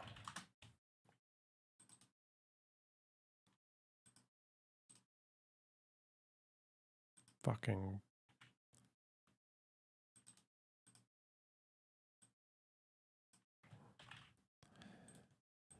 shields. While there were some reports of tensions flaring, some skirmishes in Blackpool and a clash in Aldershot in Hampshire between a group chanting "Stop the Boats" and demonstrators who had been chanting "Refugees welcome here," Wednesday's rallies were a far cry from the violence, looting and destruction that led many businesses across the country to close up early and board up their shops in recent days. There's one talking point right there, okay? The violence went down when the far-right protesters were replaced and outnumbered by anti-racist protesters. There you go. Okay, that's a good one. Nice one. Some clashes in Blackpool and Aldershot, but far less violence than the right-wing riots from previous days. All right. Police made a number of arrests around the country, many of them stemming from online activity, okay? Many arrests made stemming from online activity. Uh-oh. In Carlisle, 3 men were arrested in connection with posting online hate-related content or encouraging public disorder and violence against police officers. Okay, so Carlisle. I need to know the examples here because people are going to bring this up as like fucking free speech and shit. And it might be based on UK laws that are actually quite stupid. So 3 arrested.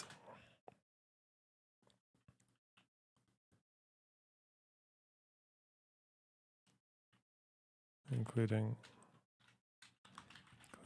for encouraging public disorder and violence against officers. West Midlands. A man on suspicion of inciting racial hatred and possession of a firearm.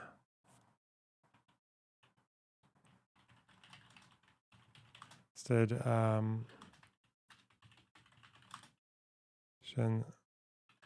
inciting and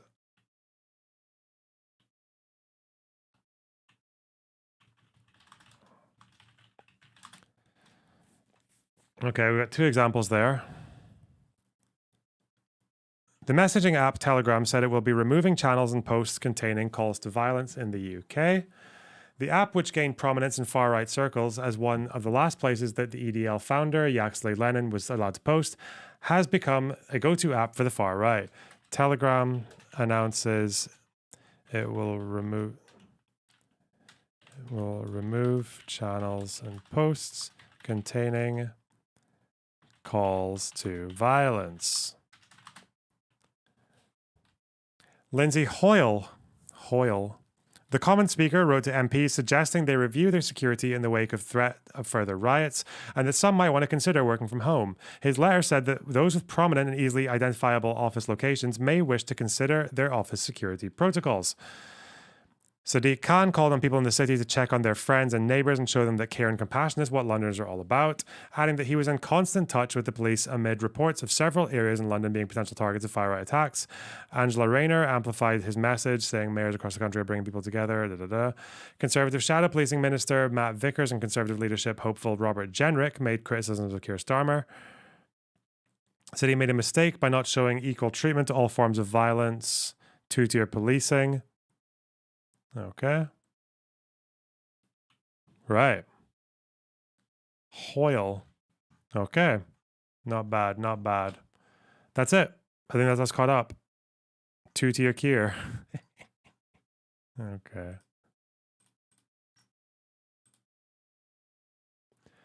Is there anything I'm missing? Obviously, we got the guy. We took a note on the guy who... Wait, did we? No, we didn't. We haven't taken a note on him. When was this guy arrested? The guy who incited for cut their throats. Where's he?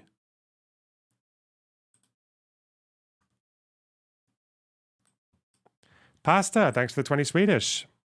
Take care, everyone. Gotta go. Well, fuck off then. Oh, here. A suspended Labour councillor. This was on August 8th.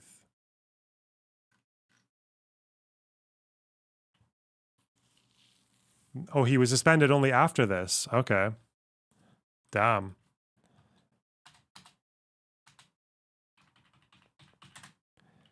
All right. August 8th. Don't know what to put in for here, but Labour Council are in Kent.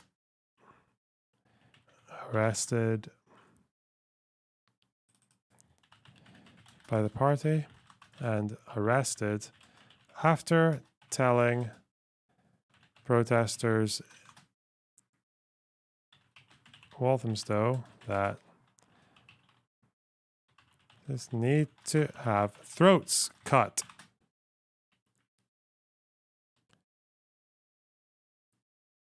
There's a Demon Mama expose. Wait, what? By her or of her? What? What'd she do? What happened? Drama? Never. 20 coconuts. Jane Socks, thanks for the incredibly generous $20. Oh, God. I really heckin' appreciate that. The crowd cheered. Bro, I watched someone do this at a protest. I watched someone say that the only good turf is a dead turf. There were no cops and there was a small protest and nothing happened, but I was like, fuck, man. What's going on here? What's wrong with you guys? Of her Destiny sub. What are they exposing her for? What'd she do? Is it by Xander Hall? Okay, so this guy got fucked up. Where's the video of the speech? Ricky Jones. Ricky Jones throat. God.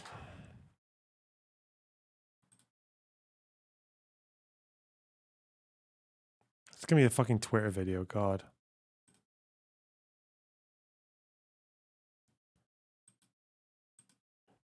Ricky Jones.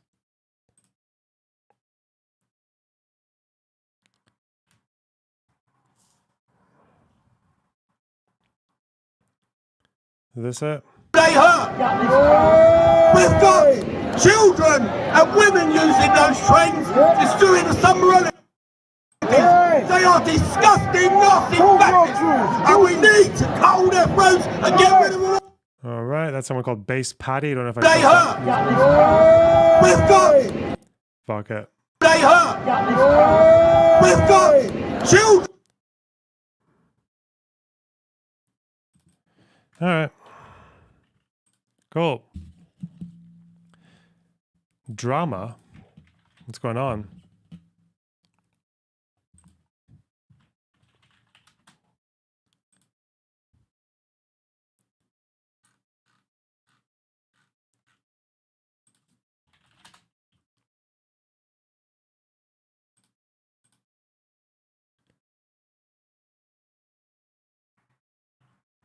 Where is there an expose? All I see is someone looking for the kitchen debate.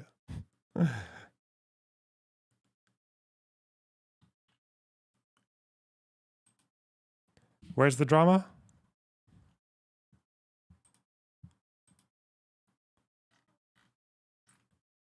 Yeah, I might watch some drama. Fuck. I might do it.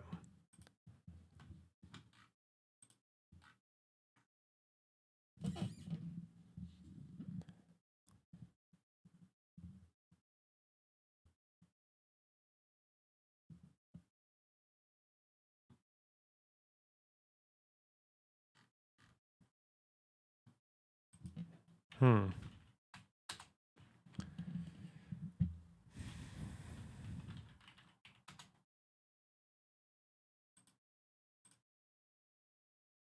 Apparently, okay. Oh.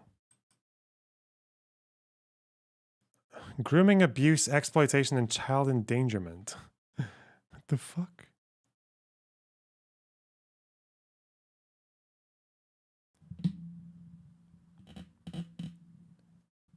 Okay. What's this? Content. It's like a really small channel. Content warning. Oh, it's Westside. Who the fuck is this guy? I've seen this guy before. What's this person's story? This video contains descriptions of despicable acts and depravity involving children that may disgust or disturb you. Do not listen to this video in any public places or where others may hear the content described herein. Oh my god. No graphic images will be shown directly, though representations obscured with mosaic overlays may be used. Viewer discretion is advised. On July 29th, 2024, a self-identified leftist online political commentator and live streamer known online by her handle Demon Mama aired a roughly 3-hour and 5-minute live stream titled "Xander Hall Wants a Nuke? Here is your nuke." During the video, she laid out a series of accusations against another politics live streamer in her space, the Xander Hall mentioned in the title. In this live stream, amongst a number of issues, Demon Mama claimed Xander Hall was especially onerous in his treatment of an employee known as Cherry Bread in online spaces, particularly accusing him of withholding pay for selfish reasons and generally being abusive. Now, mind you, these were not issues that Demon Mama had just found out about or that had recently occurred, but rather had happened over half a year prior and never been reported. Allegations that included abuse of a worker by their employer, exploitation, and even death threats. While Xander Hall was justifiably browbeaten for his bad behavior, for some reason, only I was asking a question that I thought would be obvious to everybody. What kind of person covers up evidence of abuse and death threats for months in order to blackmail somebody? The answer is the sort of person who will cover up other stuff as well. And that answer led, obviously, to the second question. What kind of stuff? Fashion. He got uppity with me because I made fun of the idea. Anybody with a passing knowledge of Demon Mama knows she's closely connected to and in real life friends with Ian Kaczynski, known online as Vosh Vidya or Vosh. Vosh's roughly half-decade-long career online has been plagued with a series of scandals involving his ready use of child pornography and child sexual abuse as a rhetorical lever while crafting arguments. In fact, much of Vosh's rhetorical structure revolves around the use of sexual innuendo, and even outright gross sexual imposition against others. Why don't people get Some to of the best-known point, memes regarding the, at the time of writing, 457,000 sub YouTuber involve painting him as a child sexual predator, and his well-documented and outspoken desire to engage in acts of bestiality as a male horse. The Kharkiv Kid This Finder. culminated in early February 2024 when Vosh accidentally streamed the contents of a folder filled with pornography to a live audience of thousands, including a drawn image involving children performing oral sex on a horse. This is actually an important detail for later. Now colloquially known as the Taxes Folder incident, Vosh's pornography drop was condemned by nearly the entirety of the internet, with a few notable exceptions. To this day, Demon Mama has never openly condemned Vosh for his possession of these materials, and, from what I understand, discussion of the topic is largely banned on her Discord server. The answer to this quandary isn't deep. Demon Mama simply doesn't mind possession of these sorts of materials. I will say I don't give a fuck about it either, but I know you would throw a fit if I didn't. This is pseudo-fawn. Demon Mama's longtime partner and one of the two notable members of the polyamorous relationship she shares with Doe, another slightly less well-known streamer with some presence in the debate sphere. Fawn began dating Demon Mama, real name Emily Sovis, sometime in June of 2017, according to a tweet posted to Fawn's Twitter in July of 2021. Some general internet sleuthing helped narrow down Sovis's original home to Henrietta, New York, which also let us get the most important bit of information, her actual birth date, which was in October of 1990. That makes Demon Mama currently 33, and, according to Discord messages, Fawn attended the first Salt Lake Comic-Con in 2013 at the age of around 16 to 17, which would make Fawn around 27 to 28 now. These ages aren't immediately important, but they will be soon enough. For the better part of a decade, Fawn has expressed public interest in drawn pictures of children in sexual situations. There are a number of tweets to this effect, but to quote a couple of them, I am extremely out of the loop in the world of pornography, probably because all I care about is trap and shota dojins. Shota is Japanese drawn pornography of prepubescent boys in sexual situations. Also, yo, can anyone hook me up with about 4,000 drawings of traps, shotas, and new-hafs where I can crop solely to the face? Oh no. Thanks in advance. Understanding the ages of the individuals involved and the context of what led them to this point is important in understanding the actual gravity of the situation when we get to the interview portion of this video and hear from a person who was victimized by these two individuals and who would have been around 13 years old when he started talking to Demon Mama in 2016. We'll get to that shortly, but to clear any confusion, Doe expressed interest in such materials and was still sharing and even making them as recently as this year. Sharing their art depicting extremely young-looking animals and their own childish avatar creature on furry fetish website E621. They are categorized as children in the tags. If you are a remotely normal person, you will hear the things that I'm saying and probably think to yourself, what on earth is going on with these people? I asked the same question and a very, very curious thing happened. A lot of people from Demon Mama's community and the larger Vosh orbiter space seemed extremely concerned about everything regarding the way I talked about her bizarre behavior, except the fact that her partner of over half a decade likes polishing the carrot to drawn pictures of children in sexual situations. These include names of people like Somniostatic and Gay Fesh, who are often seen in Vosh's chat giving donos and outside of Vosh's chat doing whisper campaigns and trying, sometimes successfully, to get people's social media accounts shut down. But they can't Wait, what's all that? know That's each a Sunday other, meme. right? Well, here they are in Demon Mama's stream at the same time during a reveal of her fursona. Posadas John, another consistent Vosh pay pig, is also revealed, right? Account. In the literal sense, yes, Sunday is banned because I banned him. Why the fuck do they talk like this? But why did I ban him? Well, it probably has something to do with the fact that he's a deranged stalker who was violating every boundary I had set up to get him to leave me alone. He'd get in my DMs, he'd go around blocks, he'd add me in other people's chats, he'd show up in my own stream chat. So I decided I didn't feel safe allowing him in a community that I moderated because I should not have to be submitted to a stalker just because I'm moderating a community space he's tangential to. Sunday's banned because, as always, he couldn't stop being himself. Shut down. But they can't all know each other, right? The way they talk. Well, here they are in Demon Mama's stream at the same time during a reveal of her fursona. Posadas John, another consistent Vosh pay pig, is also there. And they all know the porno artist who drew Demon Mama's fursona, creature thing. And I find that strange. But for some reason, it's hard for people to articulate these ideas in this space because there's something of a cult of personality around Demon Mama, Vosh, and the other individuals mentioned. A cult that I believe threatens, coerces, and blackmails other creators into obedience. And it sounded much, much more far-fetched, even to me, when I was just sharing my thoughts about it on stream. But you know who didn't think it sounded far-fetched? The person I'm going to introduce you to right now. All right. So go ahead, introduce yourself, and then we can just hop into the timeline stuff. Okay. I am Glooby. I was a thumbnail artist for Demon Mama, and I've known her for about 8 years.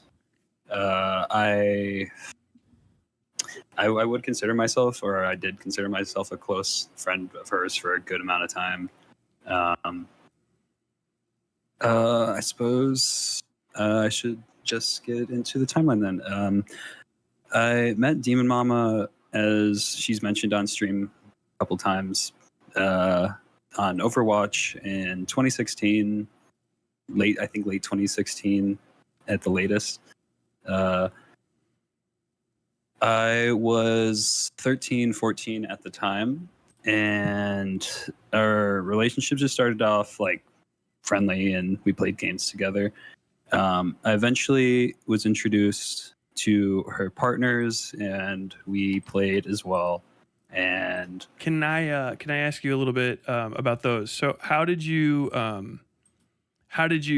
first meet for real? Like, well, so what you said you were playing a game. What game were you playing? And how old were you at the time? So I was 13 or maybe 14 at the time. I think 13, because it would have been, if I remember correctly, it was on Overwatch on a Kings Row match. It wouldn't have been during any of the holiday stuff, so it wouldn't have been like decorated towards it. So it would have probably been summer of 2016. So I would have been 16 at the or not 16, sorry, 13 at the time. I met her. She was in voice call and in the like match lobby, and people were like giving her shit for like talking. I'm guessing, I'm assuming is because she's a trans woman and just people being bigoted and shitty. And I was like a goober little kid, so I was like, fuck those people. If you want, we could go play. We were doing well, yada yada. And we ended up grouping up together after that game and just continued playing throughout the night. And then we added each other on Discord. I don't know if it was that day or after a bit, but I know we played for a good bit, and then that's how we started talking online and all that. And I think I'm aware that Demon Mama's age is she was born in 1990, I believe, so she would be about 26 in 2016. I did not know that was her age. Good to know, actually.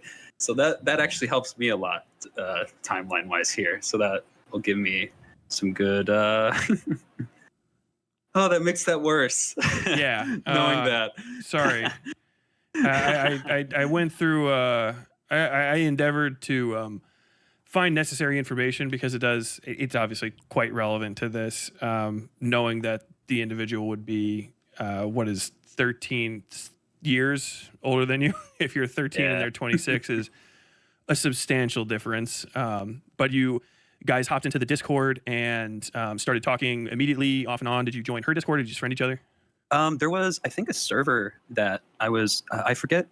I know there was a couple people in it that she still has around. I know Fawn was in it, a partner at the time that she had, that she's not dating anymore. Some other folk that were just chill. What's it called? I know at first it was just DMs, and then I was invited into a server. This whole video, this interview, is that like what all the evidence hinges on? Not to discredit the person, obviously, like, but it does also mean there's not much I can do with it.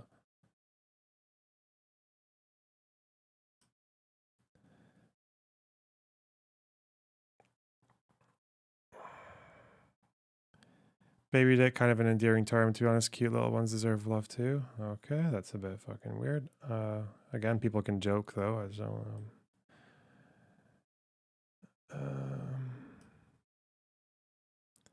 This is the Glooby person.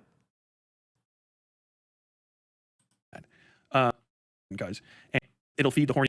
July 8th, 2021. Just one other screenshot you sent me. I'm going to read it to you, and then I just want to get some of your impressions on it.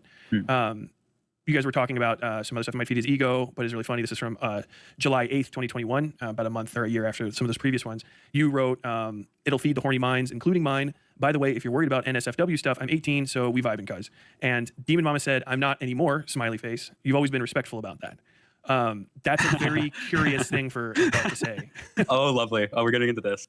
Oh, yeah. Okay. So, when I forget when this happened, but if you're worried about not safe for work, I'm 18, so we're vibing. I'm not anymore. Well, is this going to be a whole fucking debate about whether it's okay to befriend someone online when they're 14 and then to be sexual with them when they're 18? Oh, no.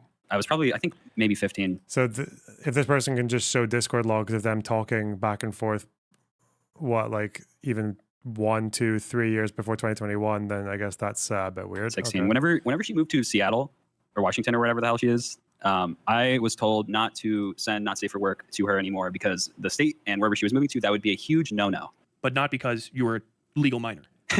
Yeah, no. Before that point, What's this? Yeah, I have another one up here. I think this maybe you sent a picture of buttholes to Demon Mama, and this is November 27th, 2019. Which is, of course, it's called Draw Pile. It's supposed to get wild. How are you? Good dude. Drawing buttholes for the first time. She says good anatomy practice.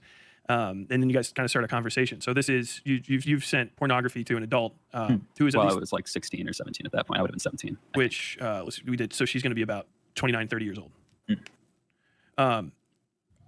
There's no judgments to you. I think that if a minor sent me a not safe for work drawing, I would probably just say, don't do that anymore. But this was a pattern of stuff. How does it make you feel, now that you're a bit older, somebody with that kind of age difference, exchanging, kind of freewheel exchanging pornographic material with a minor? That one, this one pisses me off as an artist. Funny story about that one. This one pisses me off as an artist. I made that in like 6 hours because she wanted it done before her next stream. So it looked like ass. And like it's okay, it's an animation, yada yada, it worked for her stream or whatever. But I went back and took like multiple weeks out of my time while sick to make it better and nicer, and I sent it to the editing team at the time, and it was never used. And so that DMs. Whenever YouTube the payment, and maybe if you don't get it done, we're not going to be friends anymore. We did have a payment system set up. I forget if it was. I think it was like once. Whenever YouTube the payment went out, she would send out her pay for all of her team or whatever. I think it was once a month on I think the 15th, whenever YouTube does its whatever payout, and she would collect all her funds and send it out. I could see the YouTube payout. I didn't know how much the Twitch was, but I know the Twitch was more because she talked about it a couple times. Okay, I don't care about this. It needs to be better presented for me to watch it for an hour. Fuck. Someone else can fight that battle.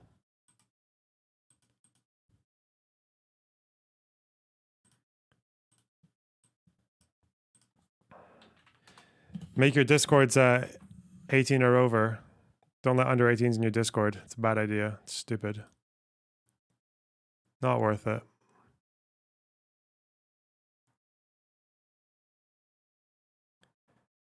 Oh.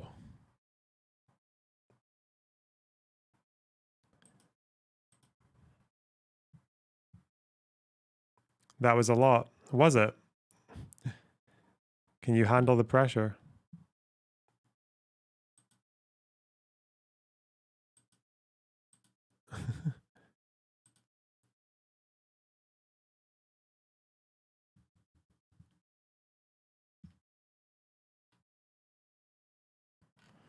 Okay, I need to fuck off because I'm very fucking tired. I'm sorry, guys. It's only been 4 hours, though. 4 hours is fine.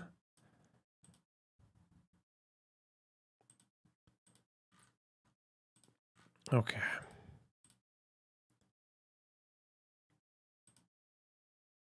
If you want more British politics, though, I'll send you to No Justice. Okay. Well, I'll see you at the debate tomorrow, though. It's going to be a big one tomorrow. It's Hippy Dippy returning. So, I'll see you then, okay? Bye-bye. Bye.